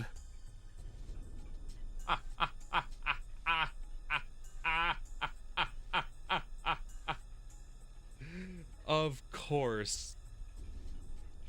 Because if we recall, the last thing Rena's dad was saying before Keiichi called the house was that he was saying there was someone who would have known about his money, and it was Rena.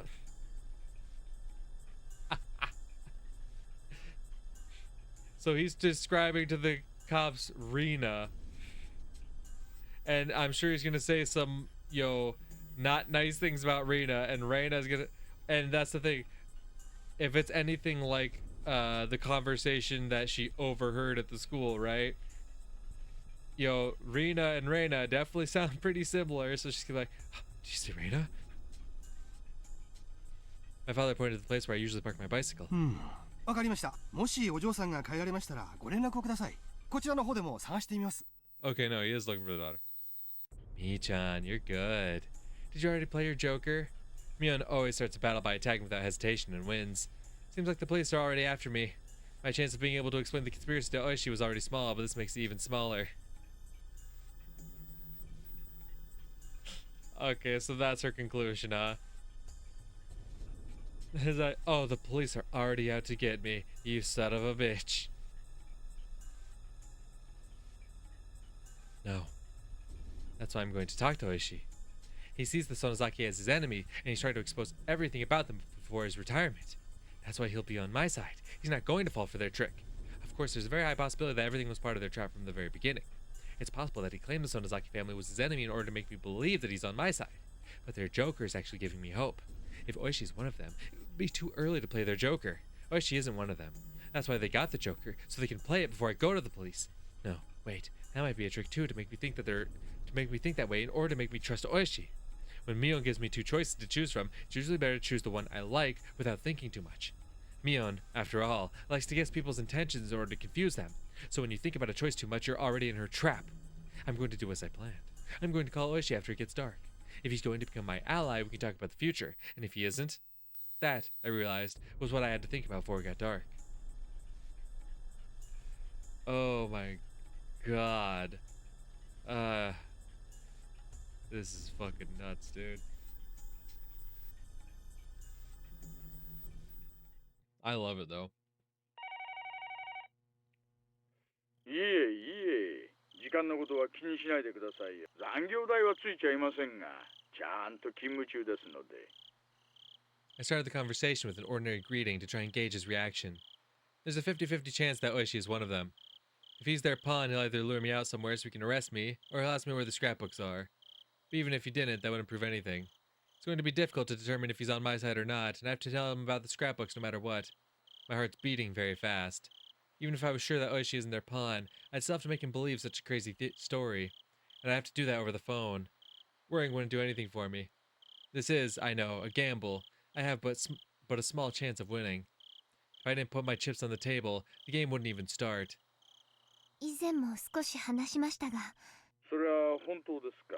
ええ、以前まではひょっとすると気のせいかもしれないと思う程度だったのですが、数台の車がうちの1台は白いワゴン車で造園屋に特攻隊という。はい、おそらくそうに違いないとあわやのところで逃れましたが。しかし、まさか竜宮さんが富武殺しについて嗅ぎ回っているとでも思い込んだんですかね。She hasn't mentioned the scrapbooks yet. It sounded rather unnatural to beat around the bush like that by mentioning Tomatake's murder. But as I haven't told him about the scrapbooks, it could be a legitimate reaction. 実はですね、もうちょっとちゃんと調べてからお耳に入れたかったのですが、ですので、実は沖宮の園崎組で悪い動きがあるらしいんです。園崎組で悪い？ええ、ちょっとショックな話。実は若い衆に人探しを命じているという話なんです。人探し？ My heart stopped for a moment upon hearing that. Are they? 私も探しているのは竜宮レナを。まだ仕入れたばかりの情報なんで何が狙いかはつかめていませんが。私が身に危険を。ねえ、互いの話がきれい。竜宮さん、お心当たりは？ What they're really looking for are the scrapbooks I have. They want to know where they are, and they believe that I'm hiding them. They must be thinking that they'll be able to hide the information in the scrapbooks forever if they succeed in shutting my mouth. But I couldn't tell Oishi about that yet. I answered his question by asking him a question. 大石さんの方で私には私だって園崎組があなたという個人を狙って動く。でも事実、信頼できる筋から園崎組が私に関心があるのではなく、こういった動きはめったに見せるものではあります。例えば組の上納金の持ち逃げがあったとか。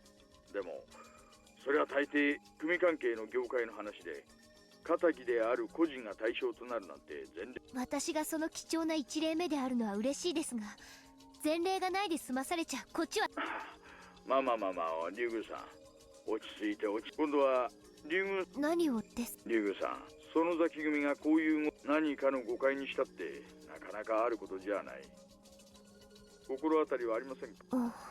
竜宮さんにとっては何気ない私の読みでは連中、あなたが園崎本家周辺をそれは竜宮さんが日々の生活でしてしまうような些細なものじゃない。もっと目立つ何かです。本当に心当たりはありませんか。 Is he my ally or my enemy? I still can't figure it out. This is it. Make your decision, Rena Ryugu. 多分私がミオさんのスクラップ帳を。ミオさん、高野ミオのそいつは一体。 If he was my enemy, he wouldn't be able to hide his excitement. But his voice remained steady. It didn't sound unusual when he said the word scrapbooks. はい、実は私その時に意気投合して彼女に研究をまとめたスクラップ帳を数冊。研究をまとめた。はい、ミオさんはひなみ沢村の歴史について、そしてそれらを数冊のスクラップ帳にまとめていました。奴らはミオさんを殺した時、スクラップ帳が何冊か足りないのに気づき。奴らの狙いを。竜宮さん、それはひなみ沢がかつて鬼ヶ淵村とお社様信仰の発祥について書かれ。お社様信仰、人食い鬼の末裔が。ええ、ミオさんはその研究の中で、その研究結果はお社様を神聖であると崇める人たちにとっては。なるほどなるほど。信仰の特に盲信的な連中にはその研究の存在が許せなかった。While she was taking notes, I could hear him writing something while he spoke. 彼らはミオさんを消し、最初のうちは私が持っているのかどうか分かりかねているようだったんですが、昨日を境に疑わしきは殺せという方針に変わったように感じています。そりゃ好ましい。あなたの身辺を警戒させ、あとそのスクラップ高野殺しの何かの手が。いえ、ですから自分の身はあと彼らはそれをたとえ警察の中で。園崎組があなた一人をターゲットに動いている以上、園崎本家が敵だった場合。そういうことです。ですから私のことは気にしないでください。それよりとても言ってください。何ですか。ミオさんの研究に今ひなみ沢の闇に恐ろしい陰謀が。陰謀？それは一体何です。 I got tense all of a sudden. If I tell him everything, it's going to sound like a big lie. I should leave out the bizarre sounding parts for now. It'd actually make the story more credible. 奴らの正体は奴らは明治以降すっかり下火になってしまった。メモしてます。ミオさんの研究によると、お社様伝説、その風土病の猛威がお社様のたたりと恐れられ、それを治療できる医者的存在がお社様と崇められ。なるほど。その風土病は土着のある特殊なですが、長い世代を繰り返すうちに彼らにとって風土病が無害ではお社様のたたりがなく、だからお社様の神聖性が保てないわけです。それを復活させ、それはつまり風土病をよみがえ。そうです。奴らはお社様伝説をゼロからもう一度やり直し、そのため古代の強力な風土病を再発させる原子の寄生虫を研究していたと思われます。連続開始事件の正体はこの研究結果を試すものだったんです。そして富武さんに対して奴らは5年かけて原子の力を持つ寄生虫を復活させたんです。奴らの最終的な目的はその寄生虫をばらまき、お社様に帰依する者のみを特効薬で救い、お社様信者のみの楽園を作ろうとしているんです。なんてこった。それは間違いなく事実で。このスクラップ帳にはその寄生虫が医学的根拠に基づいていて。信じられない。そう、お寮のババアめ、自分一人じゃ三千の川一つ渡らないのか。こいつは無差別テロだぞ。なんてこった。本来の寄生虫はひなみ沢一帯にしか彼らはその競技の傾向からひなみ沢だけに沖宮を市内全域県全体。どうすりゃ。首謀者は誰です？ひなみ沢ごおそらくは園崎家の当主でしょう。ただしお寮が主会なのか私にはその規模も全くわからないんです。その研究がどこでそこを抑えます？それはこの大石さんの方で。そんな寄生虫だのなんだ、改造拳銃ぐらいならガレージを改造して秘密工場にもできるだろうが、寄生虫じゃそうはいかないでしょう。ミオさんは入江診療所がひなみ沢の規模から見てはあ、入江診療所。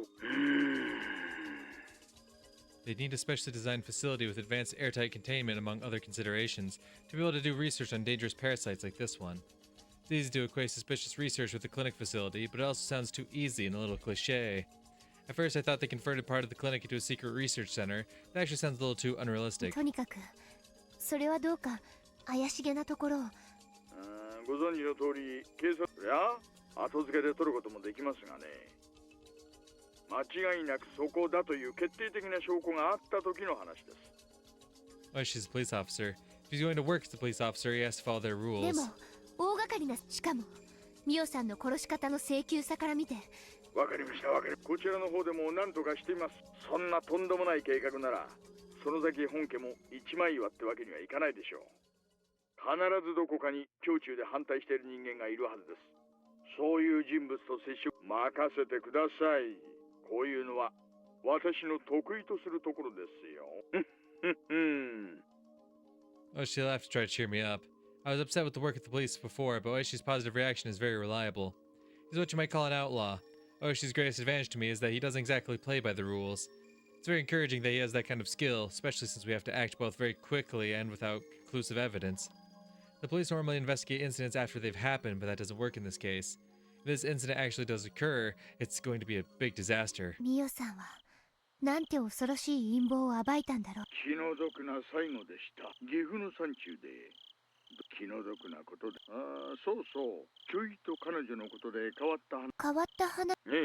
最初何か事件に関係、今のとてつもない陰謀の話に比べたら多分鑑識のちょっとした。いえ、そういう約束じゃなかったですか？いえ、ただちょいと夏向きな話だったもんで。リグさん、渡流しあの晩の祭りのあなたの仲良し5人組と富田家。談笑というほど、少し話をしたような気がします。いえ、高野の遺体が見つかったのはその晩なわけですが、でもそれだとあの祭りの前の晩には殺されてることになる。I'm confused. If she was found dead on the night of Watanagashi and she'd been dead for 24 hours, that means... つまり早い話がだからあの祭りの晩に会った彼女は実はまあ、あちらの鑑識のちょいとしたポカでしょう。I felt my brain freezing over. Yeah, that's the second time they've brought that point up, or maybe even more. I don't know what to make of that one. So, is the implication then that Takano also has a twin? Much like Mion and Shion? Is that the implication? Because otherwise... Because, several people, in Chapter 2 at least, several people interact with Takano before she dies, right?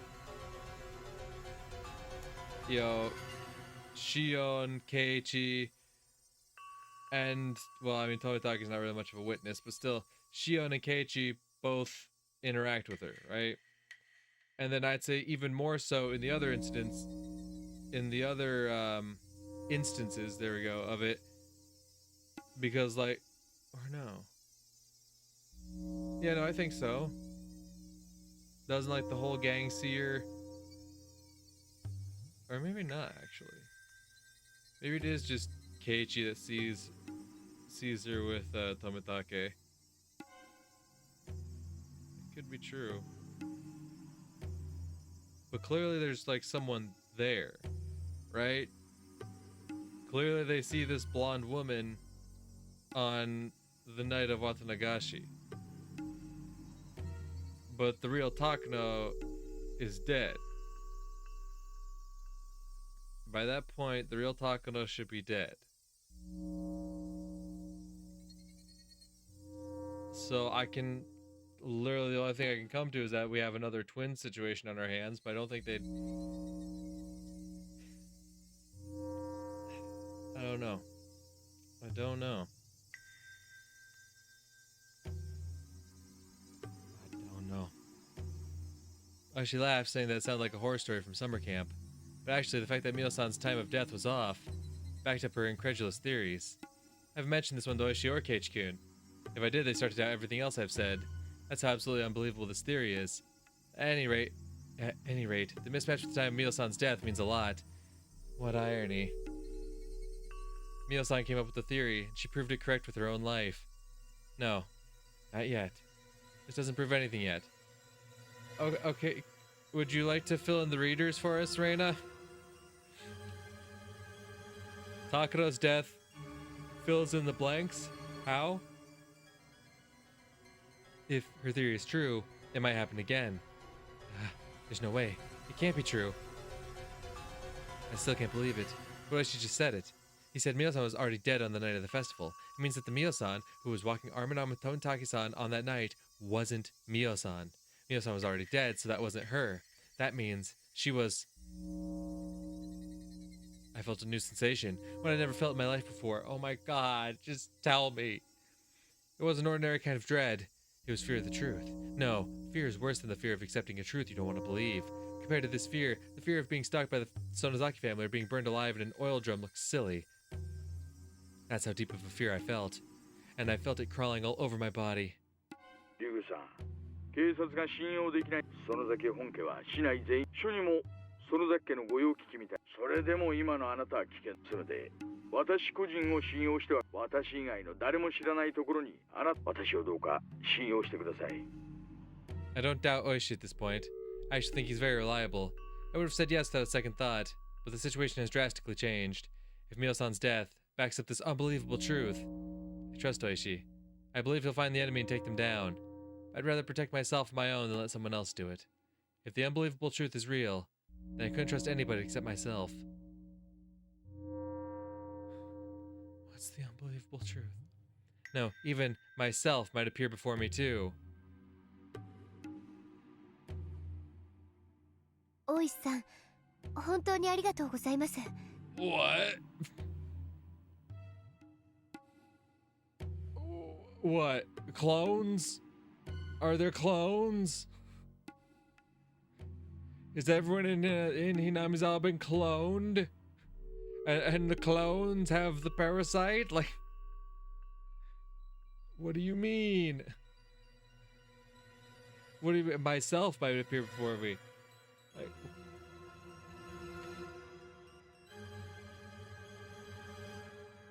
because like, so it makes me think of like, okay, we know like in chapter 3 where Keiichi supposedly kills Teppei, but then like Teppei is supposedly still alive even though we never actually see him. But then like at the same time Keiichi's like, yeah, no, I killed Teppei, but everyone's like, no, you were at the festival. We all saw you that you were at the festival. And it seems like a cover story, but now from what Rena's trying to throw at us here, like maybe it isn't. Maybe there's something more at play here. What could it be? But the fact that she sees this tidbit by like, oh well, the coroner believes that Takano was dead 24 hours prior to being found, and she's like, dear God, no, like, please, for the love of God, fill me in. とにかく奴らの研究所を突き止めて、私はしばらく身を潜めます。また連絡しますね。I noticed I've been on the phone too long. I've been using this phone booth with the light on in the middle of the darkness. In other words, I've been telling everybody I'm here. もしもし、もしもし。 She hung up. Oh, she wanted to talk more. He clicked his tongue and put the phone down. His junior, Kumagai, rushed into the room. おいさん、やっぱりヤバそう。竜宮レナを探させているのは園崎組笠井達義。 Oh. Okay, and see? It's the Yakuza side of things, as I figured.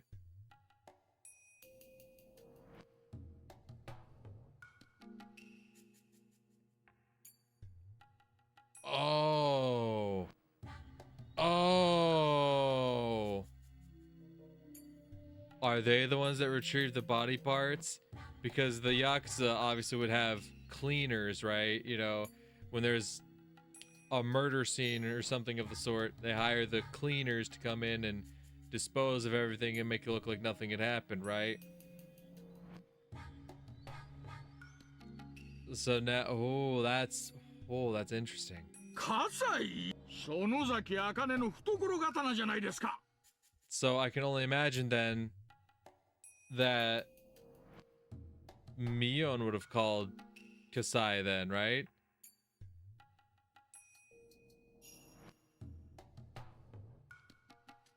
Tatsuyoshi Kasai was a pretty high-ranking big shot, even amongst the boss's younger brothers. He used to be the boss of a subordinate branch, but after suffering a bad injury during a gang war, he stepped down. Now he served as the boss's aide.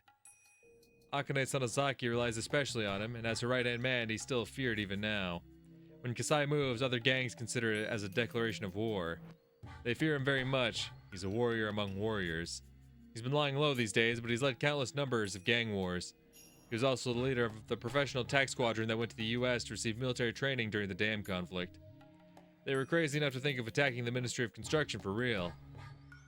情報や界隈でも相当な騒ぎになってるようです。竜宮レナが園崎組にとって相当都合の悪いものを握ってるんじゃないかと。情報屋の皆さんもさすがに考え、こりゃとんでもない山にな。佐藤さんは例の建設省とお寮の秘密交渉テープじゃないかって見てるみたいっす。だとすれば人が死ぬ騒ぎになるっすよ。This is more serious than that, Oishi thought. If her story is true, this is a massive conspiracy. It's going to cause more than quite a few deaths. It might destroy the entire village, or even the entire prefecture. This is going to be the biggest terrorist strike in history. レナ、熊ちゃん、覆面パトを竜宮家に貼り付かせてください。本日付で竜宮レナから暴力団組織に脅迫を受けている訴えがあったため、課長には後で私から話します。いえ、実は竜宮レナは自宅を出ているらしいです。駐在所からの連絡ではどうも家の金を何十万か盗んで、それから竜宮家の前には園崎組の車が1台張り付いているという連絡が。So yeah, no, she was actually being followed, as I suspected. ばっか、なんでそいつは早く言わないんだ。竜宮レナは相当高度に狙われてるぞ。さっきの電話は家じゃなかったんだ。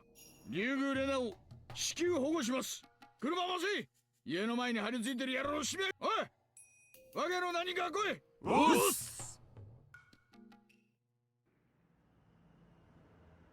レナさんが家にこの時間に？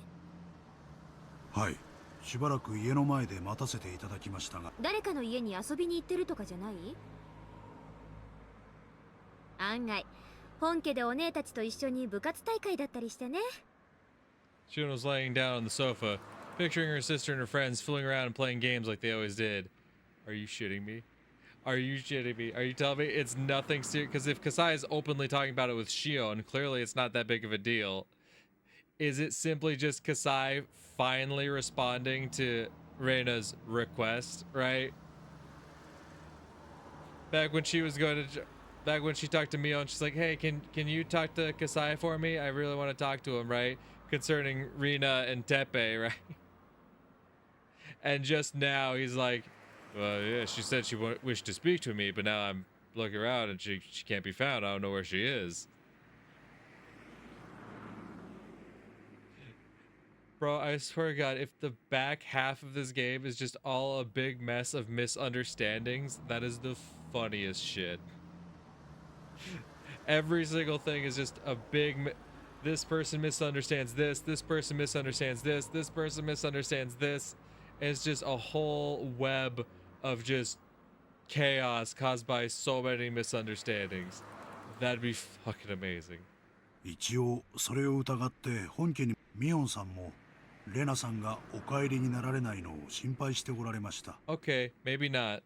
Maybe not. I could see that because, like, that's the thing. Keiichi calls Reina's house, and the dad's like, well, she's not here. And Keiichi's like, well, she left home sick.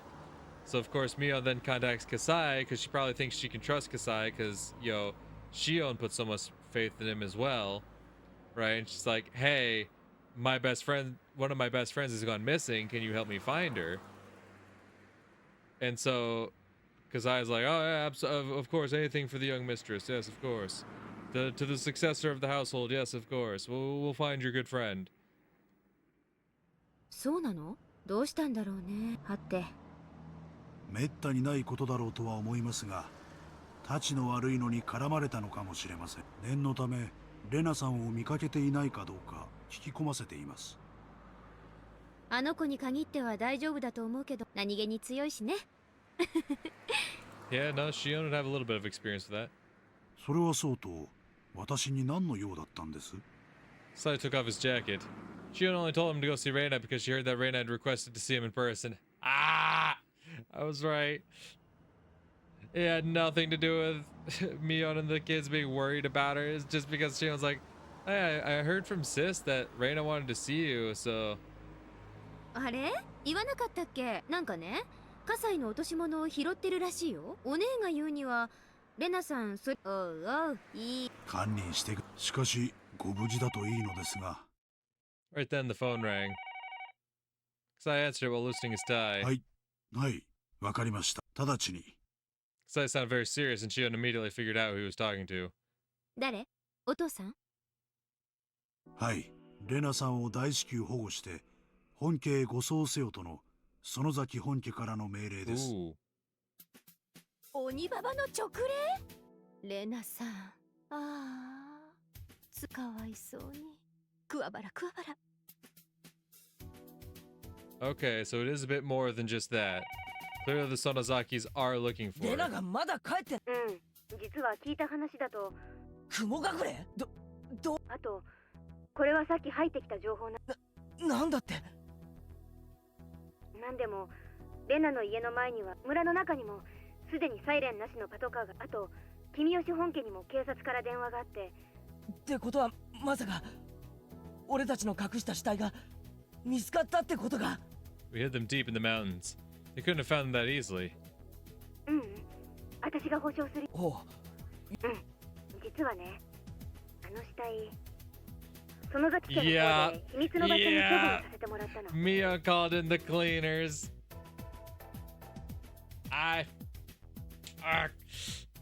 So Mia's like, yeah, I'll help you take care of this. And then like after everything was over, she's like, hey, ring ring, there's a problem. Of course. So Rena's sitting here getting even more paranoid, like, they're with the bodies. Dear God, the bodies, they're gone. When in reality, it was just Mio trying to look out for the gang, like, yeah, no, if we keep them here, there might be an issue, so let me just call in the professionals to take care of this. 秘密の場所？まあ、そこは深く私たちが埋めたあの山林。だから、ちょっと私の方で手を回させてもらったってわけ。Damn.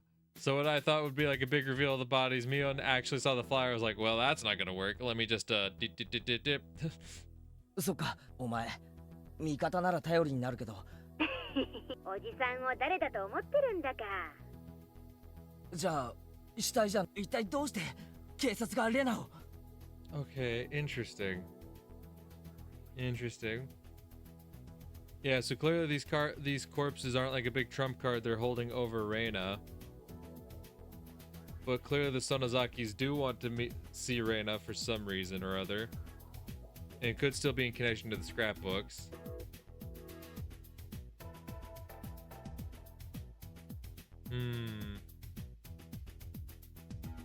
わからない。北条哲平と間宮里奈が竜宮家を食い物にしようとしてたって話は裏の界隈ではちょっと知られてたらしいんだよ。そっちの角度からレナが浮上したのかもしれない。とにかく容疑者ってわけじゃないみたい。でも重要参考人とかって扱いではあるだろうね。どっちだって同じだぜ。くそ、せっかくレナはここで台無しになんか見よう。俺たちでなんとかレナをかばおう。Oh yeah, and Reina's not gonna be none too happy when Keiichi shows up with Mion, who she now considers like her biggest enemy. 当然だよ。とにかく警察よりも先にレナの本家でならレナを 120% 警察から守れる。レナをかくまうだけじゃレナの嫌疑をなんとかしないと。そこは保護してから考えるよ。アリバイを証明する証人なんかいくらでも作れるし、本家に出入りしてる最高の弁護士もいる。私たちは仲間を絶対に見捨てない。ああ、そうさ。絶対にレナを守ってやろうな。Man, this chapter is gonna end so sadly, isn't it? There's gonna be some confrontation, right? Especially with Rena, Mion, and Keiichi, you know, that whole trio. And, you know, Rena is all paranoid and deluded, thinking everyone's against her. Mion and Keiichi and the gang, they're genuinely trying their best to save her.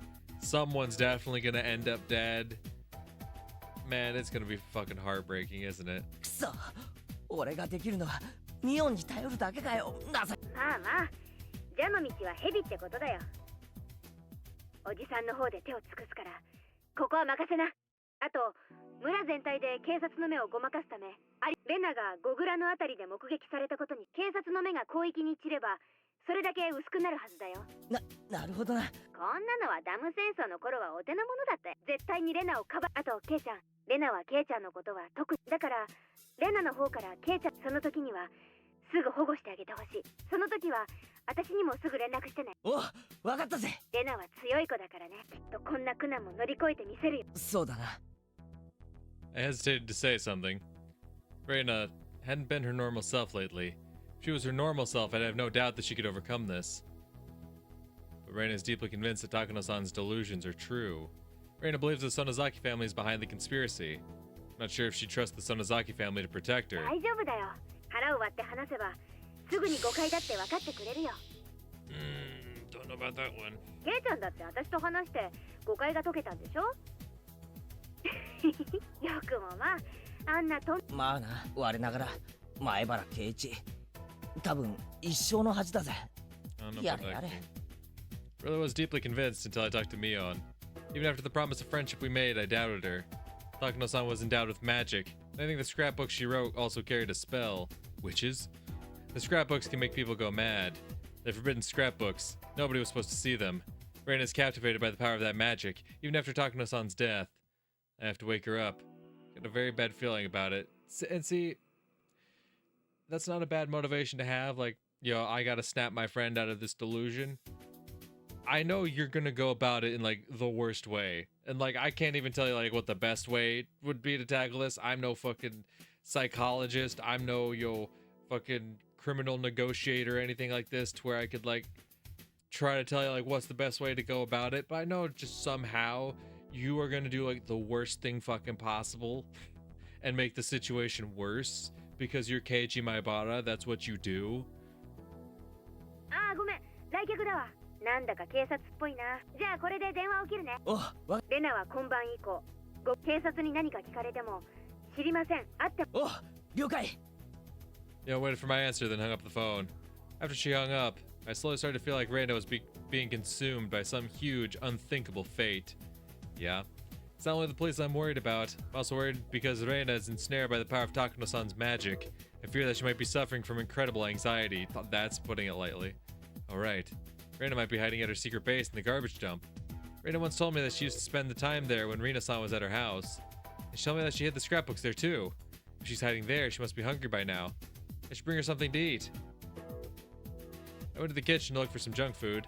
My mother looked confused. 母さんごめん、ちょっと出かけてくるよ。こんな時間、もう遅いからよしなさい。大切な用事、すぐ戻るよ。あとそれからレナの所在を尋ねる電話が来たら、知らないって言って切っちゃって。My mom looked angry that I was leaving the house at so late an hour, but I rushed out of the house before she could say anything. I grabbed a flashlight from the wall of the garage, got on my bicycle, and sped off into the darkness. The moon looked beautiful, but in a creepy way. I feel like something terrible is going to happen. Yeah, I get that feeling too. I don't know what it is, but I know it's coming. Something is going to happen. The moon, seemingly knowing just what that something will be, looked like it was laughing at us, pacing back and forth in confusion. Damn it. Laugh all you want. Laugh at this funny story as much as you want. I'm not going to laugh. I'm going to fight. I'm going to smash through whatever fate is waiting for us. Rena, I hope you're there. Maybe my bicycle needs some oil. It was making a lousy noise as I pedaled. Damn it, even my bicycle is laughing at us. Yeah. There's no way this ends well. There's no way, with how everything is set up, there's no way that we walk away with a happy ending by any means. Them? Them?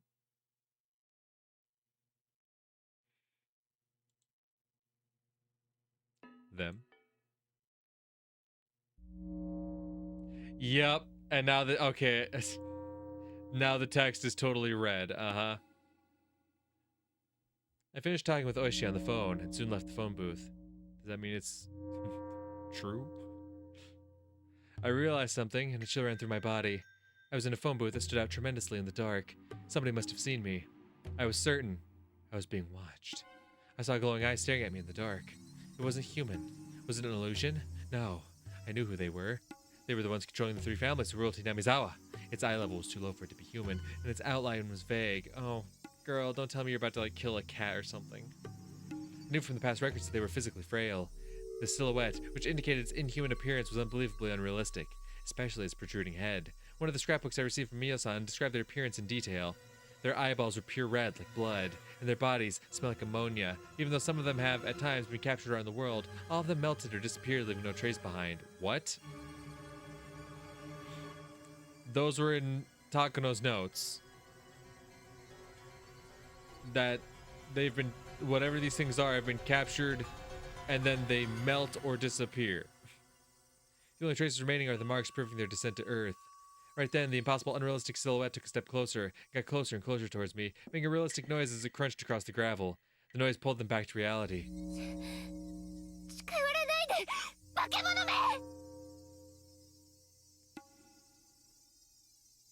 It kept walking towards me. I could already see like something happening. Like you've seen like her text go from like this light pink, and it's slowly darkened and saturated into this deep red, right? There's gonna be like some kind of confrontation, some big conflict between like her and Keiichi, or like Mion's gonna get involved as well. I could almost see this being like a scenario where Rena ends up getting like fatally wounded, and then like the last line she delivers, the text is fucking pink again, indicating that like she had finally returned to her senses. I swear to God, if it's some shit like that, dude, that's gonna be so fucking heartbreaking. It sounded like it was kicking pebbles everywhere as it walked. It was coming closer and closer. I was scared, so I said the same thing once again. And this time, the glass door of the phone booth I was just in started to rattle and shake. Bang! It made weird sounds as if being struck by something. I screamed loudly in fear and started running. I ran so hard that I felt my lungs were going to explode. And I looked back to find that the thing was no longer chasing after me. Was it my imagination? There's no way it was just my imagination. I definitely heard the sound of the gravel being kicked and the phone booth rattling. I needed to calm down.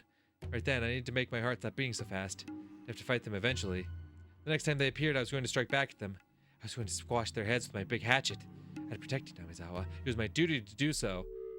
Oh, and now she's gonna be so fully deluded, right? Whatever that thing was, she's gonna start seeing the others as those things, right? So she's gonna start attacking mercilessly, thinking they're one of like the fucking creatures that have infiltrated the village and whatnot. I wouldn't allow them to do whatever they wanted. I saw the lights flickering in my head again. Yikes. Yikes. Yikes. Oh. Even if I turned on the light in my hideout, nobody would see it because of the piles of abandoned cars in the way. While I'm aware of that, I decided not to turn it on just in case. It's a bit scary to hide in this quiet place alone in the dark, holding my breath. I'd have to keep myself busy with something. But my brain won't work properly, and I don't even have the energy to think about what to do from now on.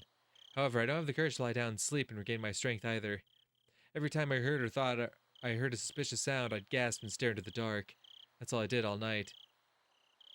Oishi believes that the Sonozaki family was behind the conspiracy, but he can't do much without solid evidence. For that, he has to locate the facility where they're doing research on the parasite, but we have no idea where it is. I think the EDA clinic is still the most likely site, but I have no credible evidence. Really, I don't think they do their research in a place so obvious, even I could guess it. They might be using one of the bomb shelters that was built during the war as some kind of secret underground research center. It's always the bomb shelter, isn't it? Now that I come to think about it, I remember a secret building nobody's allowed into on the premises of the Furude Shrine. Oh. Ooh. Now there's an interesting thought. Let's assume that they are conducting research on, this parasite, because there's a reason why, like, everyone is like so just like shocked and appalled whenever they hear about, like, oh, you entered the storehouse. You entered the forbidden storehouse where no one's supposed to go. Like, maybe there is something stored there, but what if it's like the opposite of what Rena thinks it is? What if they're not working to, like, make the parasite more aggressive, but instead they're trying to do the opposite? They're trying to lessen the effects it has. And that's why they have all this research there. And that's why they would have, like, perhaps even samples of, like, the more aggressive strains of the parasite to do more research on it. And that's why, Rika herself would be able to, like, get her hands on, like, a syringe of that shit, because obviously she's one of the few people who has, open access to the storehouse. Interesting. And, like, that's why they target Takano and Tomitake every time, because every time they sneak into the storehouse, right?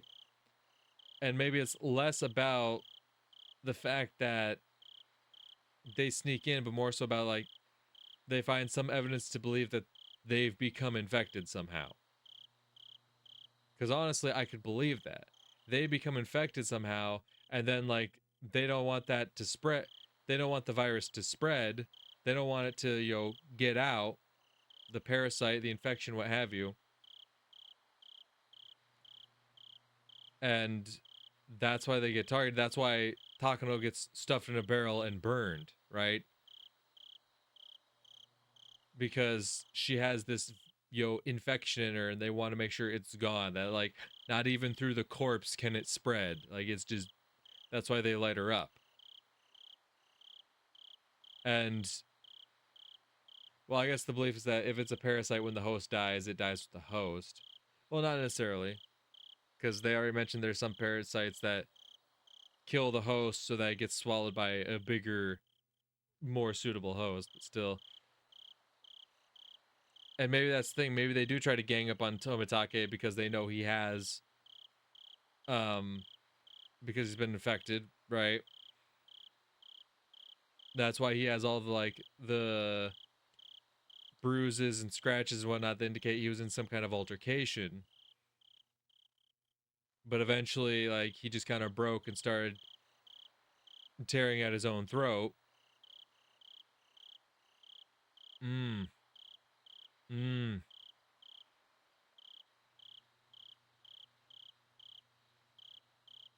Mmm.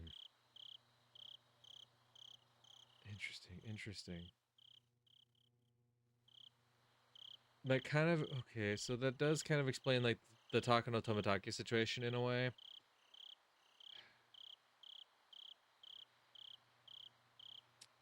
I think chapter 1 is, like, the hardest to then explain. Because, like, if there is this more aggressive strain that manages to get... Well, I guess in that case, in chapter 1, there's no confirmation on Takano's death. Right? In all the following chapters, right, Takano has always died by being stuffed in the barrel and lit up. Hmm. And honestly, ooh. Ooh. So what if Shion and Keiichi, when they also broke in, also caught some form of this virus, right? And that's the thing. Rika clearly has, if she has access to it like this, has something going on as well. And maybe that's why she sees this, like, other young girl that we haven't seen, right? Maybe she is just, like, a delusion of Rika's, which would be very interesting. But that's the thing, is like maybe that's what drives. Well, let's think. Shion was already kind of like mentally unwell, right? But then whatever this infection or virus is amplifies that.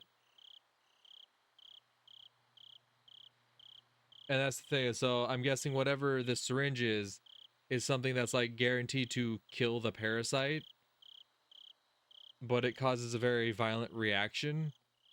So like we saw what happened with Tomitake, and like Rika knows she has this parasite, so she brings this like solution to try to take care of Shion, who she believes has clearly been, and that would make sense because Rika only does this after Shion gets very aggressive with Rika and is like, does she hit her? I know she's like pushing and shoving her. She might even hit her at some point. She's getting very aggressive, maybe even violent with her.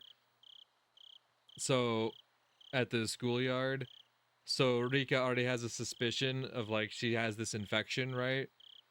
So that's why she shows up with the syringe, but Rika herself knows she also has this infection, so rather than get tortured to death by Shion, she chooses to go out on her own terms because that's just how it would go. Because she already knows what's going to happen if she injects herself with it, because I'm sure she's like one of these patients for the parasite. Interesting. No, I'm thinking that might be it. And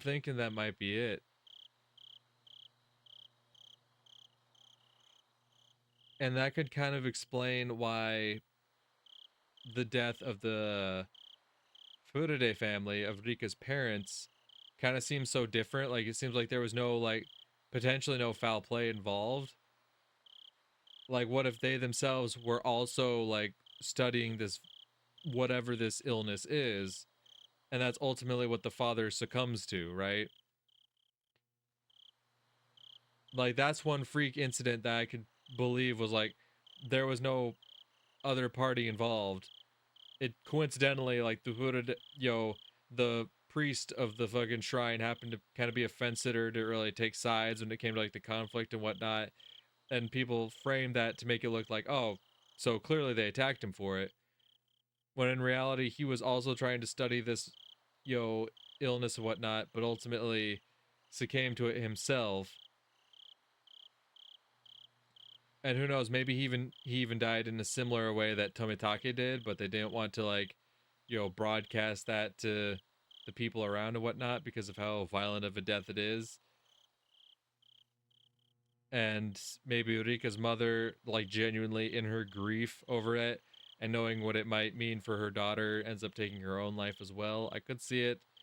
Or maybe even, like, she was also infected, part of the studies, and it just drove her to do what she did, similar to, obviously she died in a very different manner than Tomitake did, from what we understand. Well, no, didn't she just, like, fucking disappear? They believe she was, like, dumped in the swamp. That's the, belief that she drowned herself in the swamp, I mean. Could make sense. Honestly, I think Reina's kind of cooking with that guess that there's something going on with that shrine building. That the illness, whatever this illness, this endemic disease, this pathogen, this parasite, this infection, call it what you want, whatever this is, the storehouse is a big part of it. Which would explain why Rika herself would have access to whatever that syringe stuff is. Which could explain why Takano was so curious about it. Because, like, there's something medical going on that, because maybe, like, there's a patient that comes in with, like, a fucking, a mark on their arm, like an injection site they see, and they're like, oh, how did that happen? Oh, it's nothing, don't worry about it, blah, blah, blah, blah. And she gets curious, starts researching all this and whatnot. I could see it. I'm just trying to see how you could, like, retroactively apply it to previous chapters. I feel like it kind of makes a lot of sense for chapter 2, because Keiichi would have also been infected because he went to the storehouse as well. And that is the one where, he has hallucinations of, the dead Mion, or potentially the dead Shion, whichever one he was hallucinating. And ultimately succumbed to, I think he succumbed to an illness too, right? It was some kind of heart issue. I believe that's how he passed. In chapter 2. Yeah, in chapter 2. So I feel like chapter 2 is pretty well explained by that kind of theory. Chapter 1's an interesting one, though. Chapter 1 is an interesting one. Okay. There is the fact, right, that if we are under the assumption that Takano and Tomitake came into close contact with the storehouse, right? Because I'm guessing no matter what, they break into the storehouse. Like in chapter 2 and 5, Shion and Keiichi join them, but as far as we're concerned with chapter 1 and I guess now chapter 6, he doesn't. Yet there's still the interaction where like Tomitake spends a lot of time around the kids, right? And if he reacts, and that's the thing, he spends a lot of time in Hinamizawa in general.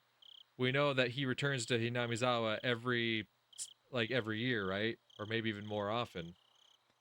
He's clearly no stranger to Hinamizawa.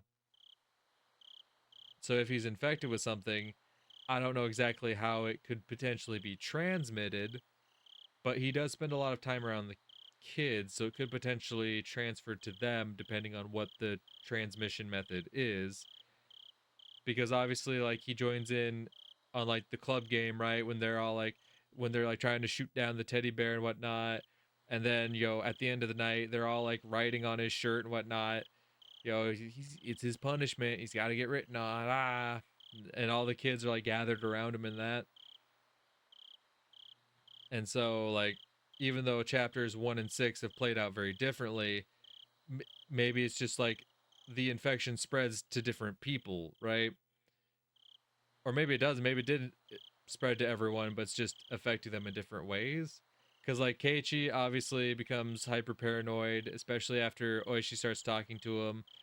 And then the rest of the group kind of ostracizes him as well. They don't ostracize him. It's like once he declares war on them, they also, like, there's clearly something going on with Rena, which, definitely makes sense after we've gotten a lot of perspective through chapter 6. If Mion got infected, that explains, like, her, harsh reaction to being confronted by Keiichi towards the end of chapter 1. And then she herself was assisting Rena before Keiichi himself, like, blacks out and, takes out Rena and Mion. And maybe that's why they called the director there, is because they believe Keiichi has this infection, or maybe...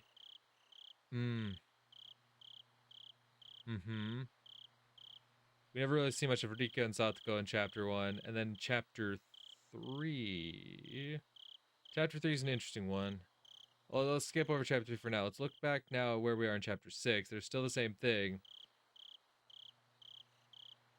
And that's the thing, everyone's all hunky-dory and friendly and whatnot, but Reina's paranoia and anxiety and all this is heavily amplified after the night of Watanagashi, right?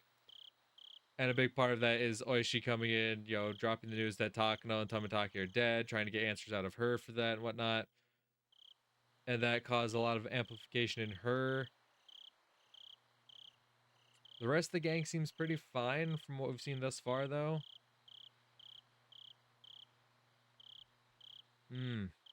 Very interesting. And then, yeah, like I said, chapter 3 is an interesting one. Well, Keiichi does get violent, right?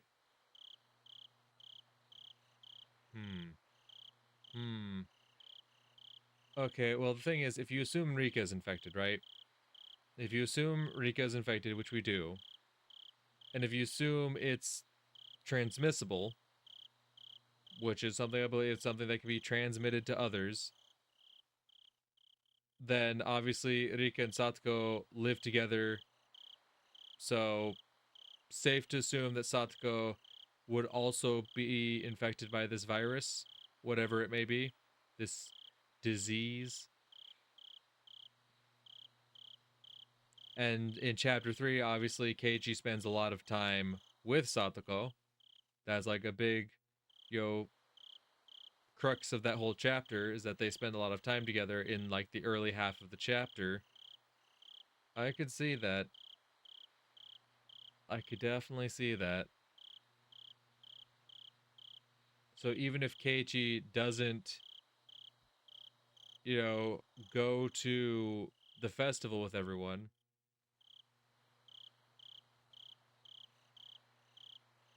it's still possible that he like contracts it in some way. And that's the thing, maybe just being around Rika and Satoko in general poses a risk for transmission. I don't know.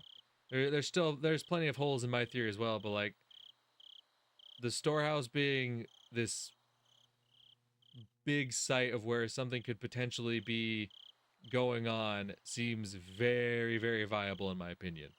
From everything I've seen thus far, there's still plenty of dots left to connect, but that seems like a pretty solid spot. I think it's called the Ritual Storehouse. According to Mio-san's research, the Furide Shrine is the center of the local worship of Oyashiro-sama. The priest keeps the tools for ceremonies in the Ritual Storehouse. One of the ceremonies is the bizarre festival, Watanagashi, and so the shrine storage must be something very sacred. If I remember right, Watanagashi was also a medical ritual designed to vaccinate and immunize people against the all-too-strong parasites. Oh, fucking, there you go. It was a medical... Why did no one tell me this before? Watanagashi was also a ritual designed to vaccinate and immunize people against the parasites. Yeah, it seems like the storehouse is very much this point. That means the tools they used from Watanagashi were medical ones. If my guess is right, the ritual storehouse is the most sacred place in the village, as well as the most appropriate building to use for medical purposes. It's suspicious. There might be a secret research center in the ritual storehouse. Ah, damn it. The police should be performing a raid on the ritual storehouse, not the idiot clinic. Why didn't I think of that when I was talking with Oishi on the phone earlier? I hope Oishi realizes this too. Should I go back to the phone booth and tell him about the ritual storehouse? But when I thought about that, I heard a car coming closer. I held my breath. It's not normal for a car to come here this late at night. I thought about many possible scary scenarios which made me nervous. After a while, I saw the headlights of the car near the former dam construction office. The car must have passed by me and gone to the office. But it's a deserted, empty office building. There's nothing there. It's not a place where people would visit this late at night. While I was staring into the dark, the engine of the car stopped and its headlights were turned off. I could see two flashlights flickering in the darkness. The lights moved into the office building. They must think I'm hiding there. I held my breath and kept watching their movements. Can't tell who they are, but I bet they're pawns of the Sonozaki family. They know that I ran away from home. They must be looking for me everywhere in the village. Though I needed to conceal my breath, my face started feeling itchy and I had an urge to scratch my legs. My own body infuriated me. The humidity made me sweat all over, so the back of my knees and my neck had been itchy for quite a while. Scratching would make an unbelievably loud noise, so I decided not to scratch anymore. Usually doesn't make any noise when I just scratch some mosquito bites. Probably just being nervous and overreacting. There's quite the distance between me and them, and I'm in the dark holding my breath. They wouldn't notice it even if I sneezed, let alone scratched myself. But I didn't want to make any noise at all, so I tried to forget the itchiness, but after that I ended up scratching everywhere like mad. I have to live in hiding like this for a while. I don't know how long I can go when I'm so nervous on just the first night. I needed to toughen up more so I can remain placid, even in a situation like this. I forced myself to relax, scratched my neck without hesitation, tried to cope with the sticky sweat all over my body. I started getting hungry. My stomach growled. That's a good sign, though, since it means I'm starting to relax. I can't eat yet, though. It'd make a lot of noise. I decided to wait until they finished looking for me and went away. Go away. I can eat if you go away. It seemed like the intentions I was sending out bore fruit. They had stopped looking around the building. However, I must have concentrated my thoughts too strongly. They're pointing their flashlights in my direction. Did they notice me? No. Not only that, they were walking towards me. I made my body as small as possible, hid under the blanket, and listened for their footsteps as carefully as I could. All the while, I heard the footsteps coming closer and closer. Since the footsteps are coming straight towards me, they must already know where I am, I think. It's scary. There's no way they already know where I am. If they did, they wouldn't have wasted their time looking for me around the office building. They wouldn't walk as slowly as they did. It's just a coincidence that they were walking in this direction.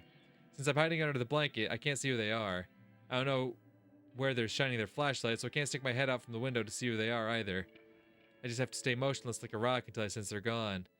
They stopped when they came near my hideout. I could hear their conversation. ぐるっと回ってみるが、そっちを見てくれ。I could tell by the sound of their footsteps that they went separate ways and that each of them was walking around the piles of trash separately. I made this hideout out of an abandoned car. I just redecorated it. So on the outside, it still looks nothing other than an abandoned car. Once you look inside, you can instantly tell it's more than that. So if they look inside, I'm done for. It's obvious that they're looking for me. Are they a Sonozaki Corps attack unit? If they find me, I'll be killed for sure. I know all too well that this place is perfect for murdering people. I killed 2 people here myself. If I can do it, it'll be no problem for them, because they're real professional killers. Even so, there's nothing I can do right now. I just have to pray that they'll leave soon. At that time, I heard a slight beeping sound. 淳です。感度良好。はい。ゴグラ？はい。了解です。どうした？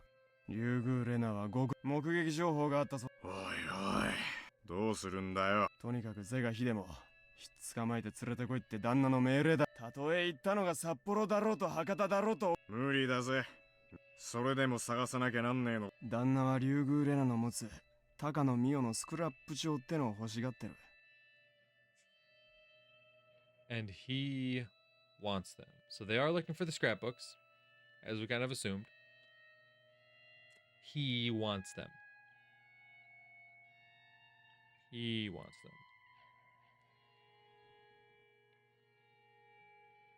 Because that's the thing. Kasai gets a phone call from the father, right? When Kasai is in the apartment with Shion, he gets a call from the big man himself, Daddy Sonozaki.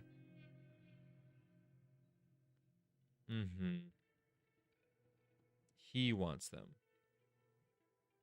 What would he want with them? What is he after?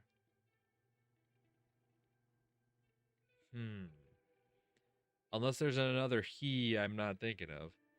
あんだけの剣幕になるんだから相当のもんだろうぜ。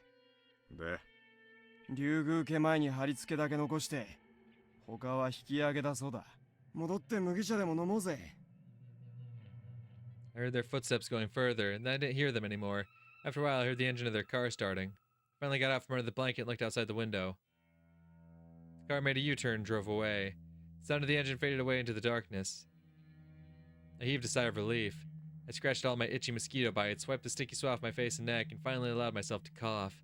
I'd heard their conversation clearly. They're the pawns of the Sonozaki Corps, without a doubt. It matches what Oishi told me. Unless they're not. Did they say anything that specifically labeled them as, other than the fact, like, that's the thing, it's labeled as Sonozaki Gangster, but that's from Reina's perspective. She believes it's the Sonozaki Gangster, right?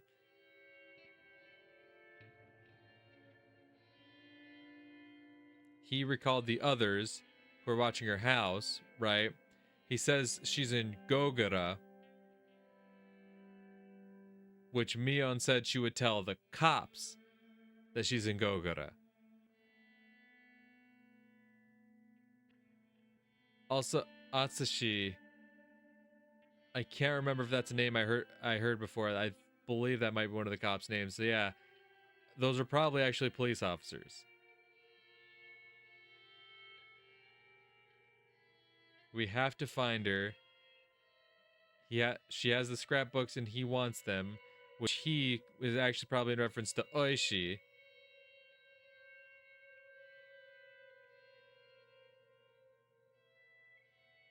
Because because I think the big thing is, like, he says they're in Gogara, right? I doubt Mion would tell that to the Sonozaki family, because obviously Mion trusts her own family.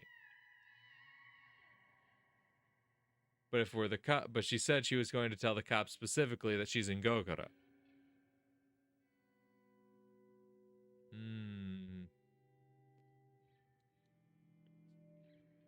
It matches what Oishi told me. And they said something very important. They clearly said they're after the scrapbooks. Up until now, I'd only assumed that they were chasing after me because I had Mio-san's scrapbooks, Jesus. I could have forced myself to believe that it was just my assumption. But they said it loud and clear. Oh my god. And they only said it loud and clear because they're actually Oishi's subordinates. And Oishi told them about the scrapbooks. So they only know about the scrapbooks because she said something. This is really just a mess of misunderstandings. Holy hell. We need to find Rena Ryugu. She has Mio Takano's scrapbooks. That's what they said. They also said they're keeping watch at my house. Yep, and the police would be there too, of course, in case she comes home. I'm not surprised. It's exactly what I would do if I were them. I can't go back to my house anymore. It's out of the question. But, in fact, they said something way more important than any of that. They said Rena Ryugu was seen in Gogara. If I was in a normal situation, I'd probably think that somebody saw a look-alike and I'd laugh out loud. Oh, no. I'm guessing, like, maybe there was some, like, skinwalkers in Takano's, like, scrapbooks, right? Because she started, like, the occult and the supernatural and all that. Is that what she's going to assume? She's not going to assume they got a false tip about anything. She's going to assume there's a fucking skinwalker with her face out there. Good God. But the situation is different now. Mio-san was dead, but she was at the festival. Uh-huh. I'm here, but I was in Gogara. Mio-san wrote about it in her scrapbooks, and I didn't want to believe it. They're coming closer to me. And I don't mean the Sonozaki family. Something beyond common sense is about to happen. Should I fight or should I run? I don't even know what I should do. I feel like I'm rooted to the spot with fear. Am I about to be eaten? No. I don't want to be eaten alive. I want to run away if I can't win. If I can't run, I want to fight. I'm going to be happy. I know I am. I'm not going to sit pretty and let them get me. But the enemy Mio-san foretold of in the scrapbook is coming close to me, and it's starting to eat me up. I'm in the garbage dump, alone. If I disappeared right now without anybody knowing it, the person who was in Gogara would replace me and start living my life. Nobody would notice the change. My father wouldn't notice it. My friends wouldn't notice it. It would replace me without having anyone noticed it. Wait. Many people close to me might have been replaced already. Oh, fuck. So when Keiichi comes down here talking about, like, Rena, I'm trying to help you. You're just not seeing things right. She's like, no, Keiichi was on my side. Keiichi said he was on my side. So if you're not on my side, you are not Keiichi. The Sonozaki family is plotting bioterrorism. That's only a part of what they are planning. Mice possessed by them don't get scared of cats. As a result, they don't run away. They'll be eaten by the cats and they can move into the cats' bodies. Mice are only used by them for that purpose. It's not that they lose their fear of cats in order to help them achieve their purpose. The same thing goes with the Sonozaki family. They think they're doing things by their own will, but they're just helping them without realizing it. That's exactly how they've lived since long ago, being the parasite. We're nothing but a bunch of mice to them. Most mice are stupid. They don't even notice their existence. They help them to achieve their purpose, thinking they're living their lives by their own will. But very rarely a mouse with wits is born. This mouse notices that he's being used, and he also notices their existence. But nobody believes him, so it's not a big deal. He starts thinking that it was his mistake, and he gets swallowed by them. Eventually, he disappears. But even more rarely, a mouse appears from nowhere, notices their existence, and objectively proves it. That mouse was Mio-san. To them, this mouse was a rare and very dangerous existence. That's why they resorted to unbelievably bold and violent methods to try and eliminate that mouse when it appeared. But surprisingly, we knew about those measures. But the stupid mice don't believe it. They don't notice that they are forcing them not to believe it, and that they are helping them in the end. They killed Mio-san. And they tried to replace her. But they made a mistake. We found the real corpse of Mio-san. That's why they failed to replace her. They'll try to kill me and replace me too. Or they'll replace my friends in order to get close to me. They'll look just like the real people, but they're totally different inside. They're an abnormal existence that's beyond our imagination. I know. They'll appear. No, they're already here. It appeared the day after Mio-san died, and it appeared in Gogara tonight. They'll keep coming. They're openly after me now. They'll keep coming. They'll keep coming. Right then, I heard somebody coming down the slope. I concealed my presence again, and I looked at the direction where the footsteps were coming from. I could see one flashlight. It looked like there was only one person now. Who is it? This late at night. Its shadow is very small. I can tell it isn't an adult. I felt a chill running through my body. It shined the flashlight towards my hideout, and its footsteps were coming straight towards me. It's different from the other guys earlier. I can tell by the sound of the footsteps that it knows I'm hiding out here for sure. No, it must just be a coincidence. I should just conceal myself again. I can make it through this again. I made it through last time. I need to hide. I need to hide. I pulled the blanket over myself, made myself as small as possible, and kept telling myself that I was a stone. But the footsteps kept coming closer and closer. And it knocked on the door of my hideout. Out with my eyes wide, I broke out in a nervous sweat. Not wanting to believe that the sound I heard was a knock, my mind went completely blank. But it knocked on the door again. I could feel a light shining on the blanket. It might be shining the flashlight on me. But I still held back my fear. As long as I don't move, it can't put a finger on me. I kept telling myself that as if I was casting a spell. I tried not to shake in fear.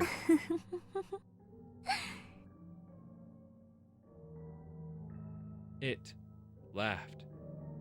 Rika? It has laughed at me because I thought I was still hiding perfectly. But I still tried. Because if I got out of the blanket... 何に怯えてるの?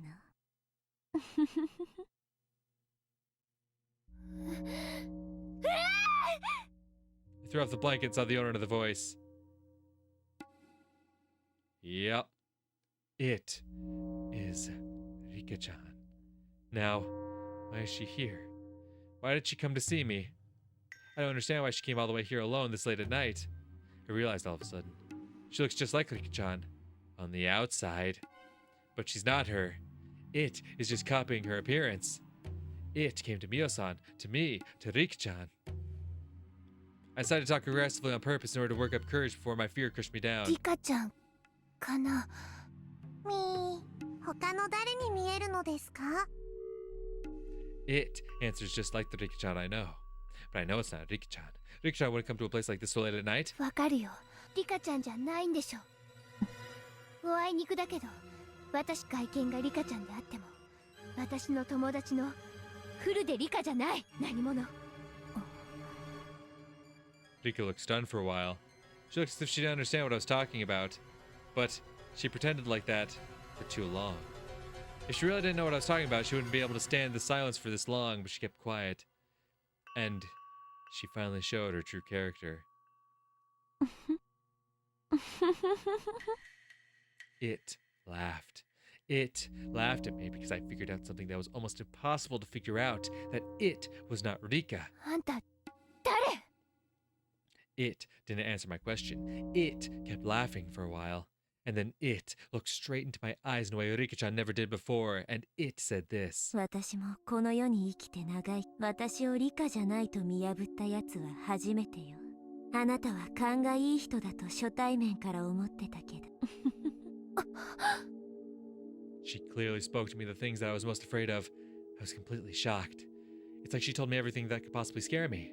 I didn't want to hear any of this. It's something I can't possibly twist in a way I can comprehend. Rika's got the syringe again, don't she? She finished someone who got a bit too close, so Rika pulls up with the syringe again, huh? でもあえて私もリカを自分の呼び名だと思って。へえ、長いってどれくらい？大したことほんの100年程度よ。何を言ってんのあんた? I'm contradicting myself. I know the person who's standing in front of me isn't Rika, but at the same time I deny its existence. As long as humans hold this kind of emotion, they can never accept unknown existences. In other words, we can never accept them.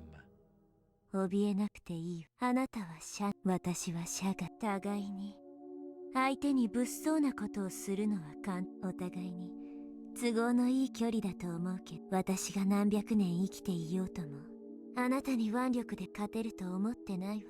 むしろ逆上したあなたに飛びかかられないか不安なのはこっちの方なんだから。 I realized this creepy thing that looks just like Rika was only here to talk to me. I felt my attention fade away a little bit. But still, I don't know what she wants to talk to me about at a place like this so late at night. I'm like a fish on a cutting board. There's nothing I can do other than to wait and see what's going to happen. I waited for it to make a move for a while, and then it opened its mouth again. あなたはそれは正解。 It uses sarcasm. Rika-chan's cute face looked uglier than ever when it smiled. I held back my fear and tried to reply firmly. ええ、おかげさまで。そう、何に怯えているの？あんたらが一番よくわかっているくせに。It told me earlier that we were safe from each other because one was in the car and the other was standing outside. But it's obvious that I'm the one who's being driven into a corner. While I'm talking to it, I could be surrounded by its minions. I got scared and tried to listen to the sounds of my surroundings carefully. 怖がらない私は。助けに？へえ、どうやってかな。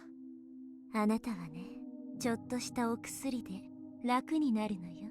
私はその薬を持ってきたと言ったら Uh-huh. 関心があ I る。 knew it. 薬？ It put its hand in its pocket and took out a small case. It opened the case and showed me what was inside. What was in there made me gasp in surprise. 注射器？ It's not normal for a person to carry around a syringe. I have no idea what's going on. But what Rika-chan is holding in her hand is a syringe.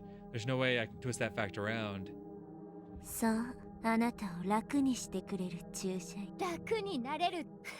私には富武さんを殺した薬物の正体は原子の力を持った寄生虫、宇治脇病を再現させ富武の注。でもこれは違う。本当よ。 It giggled. It isn't the giggling that scares me. I'm scared that it admitted the cause of Tomitaki-san's death so easily. And it also admitted the direct cause of the maggot disease that Tomitaki-san died from. 私にもあの死に方をさせるつもりなんでしょ。そしてゴグラに現れたレナがそういう魂胆な誰がそんな注射をするもんか。まあ嫌がるとは思った。明らかに怪しいしね。分かってるじゃない。ならどうする？富武さんみたいに集団で襲って無理やり注射でもするの？ Tomitaki-san's autopsy report said that he had bruises on his body that proved he was fighting against several people right before he died. That means they must have ganged up on him to give him the shot against his own will. 無理に襲って注射したいけど、あまりうまくいった It never really 試しはないわ works. ね。 Yeah, cut to the last chapter where she got fucking tased and got the shit beat out of her. だから無理やりってのはもう諦めてるわ。だからあなたの自由意志に任せることにす。ふざけないで。そんな薄気味悪い注射誰が使うものか。私もそのあたりは悩んだ。どうなだめすかせば強引にも無理だし、なら結局そんなのは聞くまで。誰がそんな見えすいた罠にかかるか。まあどうせ期待してなかったし。 It heaved a sigh, made a gesture as if it is mocking me, and smiled bitterly. It looked as if it was saying that I'm a lower animal that can't understand being given a chance for salvation. Interesting. So it makes me think back to chapter 1, right? Because what if they believed, like, Keiichi had some kind of sickness, right? What if Rena and Mion were genuinely trying to give Keiichi proper medicine? It's a bit of a stretch, but what if? And he was so in his own delusions that he saw it as something else.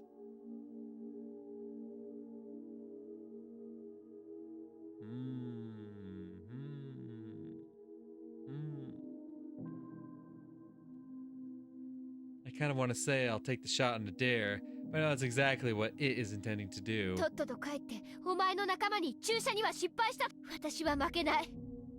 最後までそして 1% にも満たないかもしれない勝機をつかんで必ずや貴様らを打ち滅ぼしてやるから。 Oh?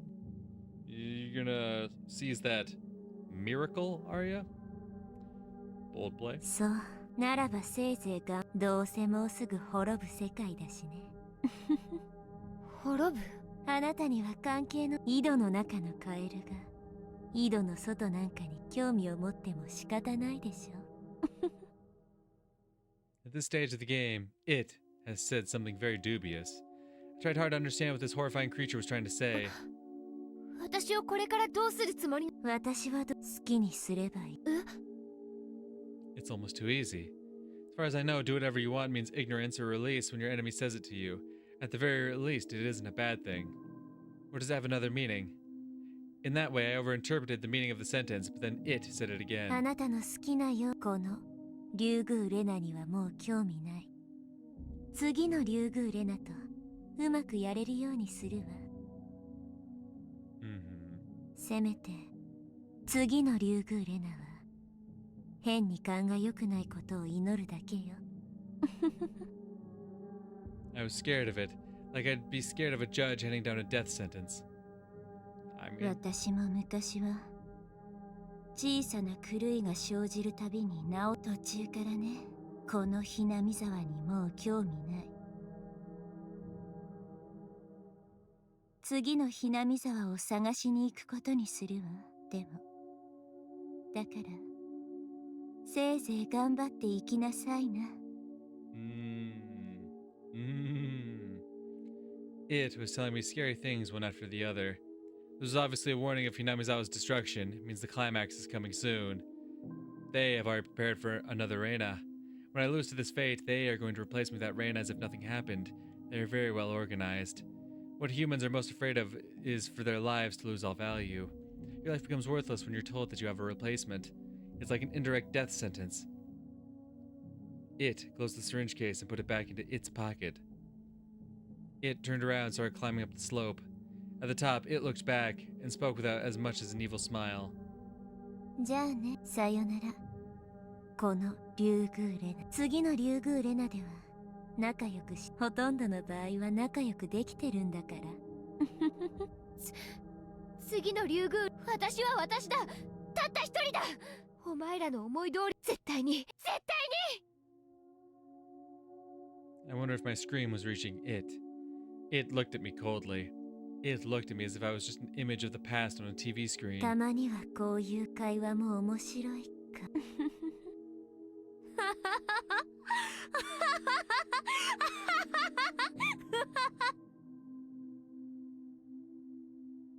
That laughter gradually disappeared into the darkness. It disappeared into the darkness as well. I was the only one left there. I'm forsaken, and they don't care if I disappear. They told me I should struggle as much as I want because it doesn't matter anyway. They already have a replacement. They don't need me in their Hinamizawa anymore because my intuition is too sharp. When I realized that, I noticed that this garbage dump is a perfect grave for me. Then I realized that this place wouldn't work as a hideout anymore. I better start packing and move somewhere else. It told me to struggle as much as I want. I'm going to do just that, damn it. Damn it. I have to get ready to move out from here. I'm going to put everything back into my backpack. I have to leave here as soon as possible. The light of the flashlight wasn't enough to see by, so I turned the table lamp on. The light made things show up very clearly. When I reached my backpack, I realized something and gasped in surprise. The palm of my hand was covered with an eerie liquid. I thought I'd wiped off my sticky sweat earlier. Oh, what, was she fucking clenching a fish so hard her nails dug into her palms? But it wasn't my sweat. Then where did this blood come from?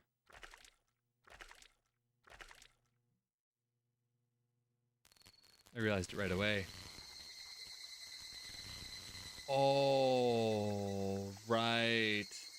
I was scratching the mosquito bites and I scratched them until it bled.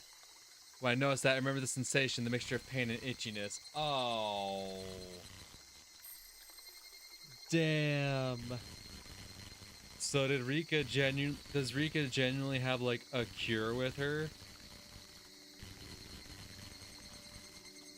Like, I'm guessing the virus already like exists inside people, and under extreme duress they, react the way they do.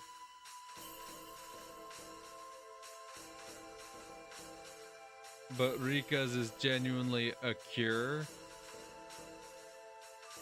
And the only reason she reacted like that after she herself was injected with it is because she didn't think it was going to do anything to her, but knew that she no longer had her edge against Shion, and that there was no way for her to actually win the fight, so she just took her own life at that point. Damn. Damn. That'd be crazy. So like in chapter 1, Keiichi's like kind of delusional. He's so hyper paranoid, much like Rena in this chapter, so that he doesn't see Rena and Mion as people trying to help him. Like they believe, oh, you must be sick, you need this medicine, and he believes it's because everyone assumes it's a drug that killed Tomitake, right? That's always the assumption. They assume it's a drug that must have been injected into Tomitake to do it.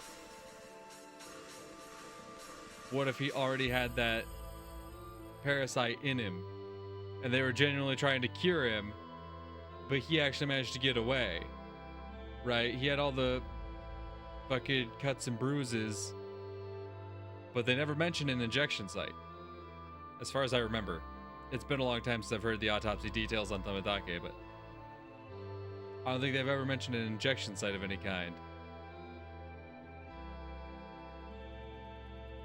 So maybe they did try to restrain him and give him the proper medicine, because, like, Tomitake's an innocent guy. What did he do, right? Like, we'll try to help the guy. But I'm guessing he was so, he's obviously someone who's listened to a lot of, Takano's stories and whatnot, so he believed everything. And so he eventually, broke free because he is a military man. And ultimately, the disease got the best of him. That's crazy. So I'm guessing Rika came to her genuinely to try to give her the medicine, and then realized it just wasn't going to happen, so just left her because she knew what her fate already was. Damn. I felt something moving near the wound on my neck, so I scratched it again to get rid of whatever it was. My hand got sticky and wet with blood again. I can't see what the things are because I don't have a mirror, but I know. They're already spraying throughout my entire body, causing the itchiness on my arms and the back of my knees. I've never experienced this before. I think I got bitten by a bad bug or something. Unfortunately, I already know what's causing this itchiness. Yeah. I said it with hatred. Why now? Why here? It's the maggot disease, without a doubt. If I cut the veins on my arms, the dusky red gross things will flow out. But it's impossible. I didn't get any suspicious shots. But it doesn't have to be a shot. They might have put the drug in my food, and I might have eaten it without noticing. I don't think they put it in the food at my house, but I used to share lunch with my friends at school. They might have put it in the lunches. That Rika who visited me earlier was just shining the flashlight on me, so she knew that I was scratching my neck so hard it bled. Yeah. Yeah. Rika hadn't been able to see for herself, Rena, but Rika would have clearly seen it. That's why she was so smug and pompous about, like, I guess you're destined to your fate. So be it. Nevertheless, she acted like there was nothing wrong, and she told me that I wouldn't last long. Now I know why she was laughing at me in a sarcastic way. She knew that I wouldn't have much time left. It itches very badly, but I can't scratch. The more I scratch, the itchier it gets, and I'm not going to do the same thing Tomitake-san did. Damn it, damn it, damn it. The itchiness might not be temporary. It might actually get worse. I don't know if it's going to stop soon or if it's going to last until I die from it. I don't know anything anymore. I just have to endure the itchiness. I wiped blood on my neck with a towel, clenched my teeth, and tried to erase the desire to scratch my neck. The wound was throbbing. I wanted to scratch it so badly, but I couldn't do that. I fought back the desire, biting the end of the towel. I scratched other parts of my body really hard in order to forget about the itchiness on my neck, but it didn't really work. I just prayed for the itchiness to go away, closed my eyes, and fought back the desire. That seemed to be the best way. I let my mind go blank, breathing hard for a while. I felt like the itchiness got a little bit better. I took a deep breath, and I immediately started panicking. Staying here is more dangerous than the itchiness. I have to leave here as soon as possible. I felt it while packing my stuff. I felt the end coming closer, the end that Rika told me about earlier. I assumed I could live until the end, but I might have been wrong. I might follow the same path Tomitake-san took, way before the end comes. I was sweating like crazy and it felt so nasty. I know it's not sweat, but I'm going to think that it's sweat for now. I wiped my neck with the towel and hurried to leave. Damn. Shit's getting fucking crazy. And then what? We cut back to Keiichi? Yep. Hey, Keiichi's ready to go find Rena. Oh my god. Fuck. Shit's getting fucking crazy. I love it. Unfortunately, I am gonna have to stop here for today. But oh my god. I'm here for it. I'm absolutely here for it. I am very excited to see what the conclusion of this is, because it's definitely taking some twists I didn't expect. So it's very interesting. It seems like that's why Rika was able to predict things, right? To Akasaka. Because clearly the one who's actually stuck in the time loop of it all is Rika. That seems to be what it is. So didn't Keiichi say something about like he felt some memory that he shouldn't have or something? Someone said something like that. Can't remember if it was Keiichi or Rena. I feel like it was Keiichi though, but yeah, that would make sense as to why she's able to perfectly predict things, right? Because the first 4 years are always consistent. It's always the same victims. That's never changed. And then that's why Rika tells Akasaka to save her, because I'm guessing she's the one who's like trapped in this loop, right? So like when Rika dies, it's reset for whatever reason. That's interesting. So if this aggressive parasite is inherently always in them, but they receive medicine to quell it, or it's like it's something that gets worse when it's under like a lot of duress, a lot of stress and whatnot. That explains why Keiichi would go out the way he does at the end of chapter 1, because clearly he was under a lot of stress. He was pretty much in the same situation that Rena is. He was on the run. He gets to a phone booth, but ends up, clawing his own neck out, whatnot.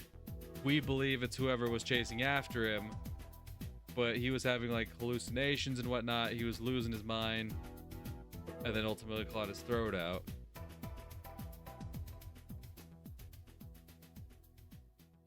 So honestly, what it seems like in chapter 5, Rika had gone there in the hopes of curing Shion, right? She had hoped to cure her after she noticed how aggressive she was being in the schoolyard there. But when things got turned against her, she knew she had no way out, and if she did progress further, she would be tortured and killed. Which maybe chapter 2 and chapter 5 are separate stories, and maybe that is what happened in chapter 2. So Rika had the foresight that time around to actually be like, well, I know I can't save you at this point, so I'm just gonna get out of here because you're gonna make it so much worse.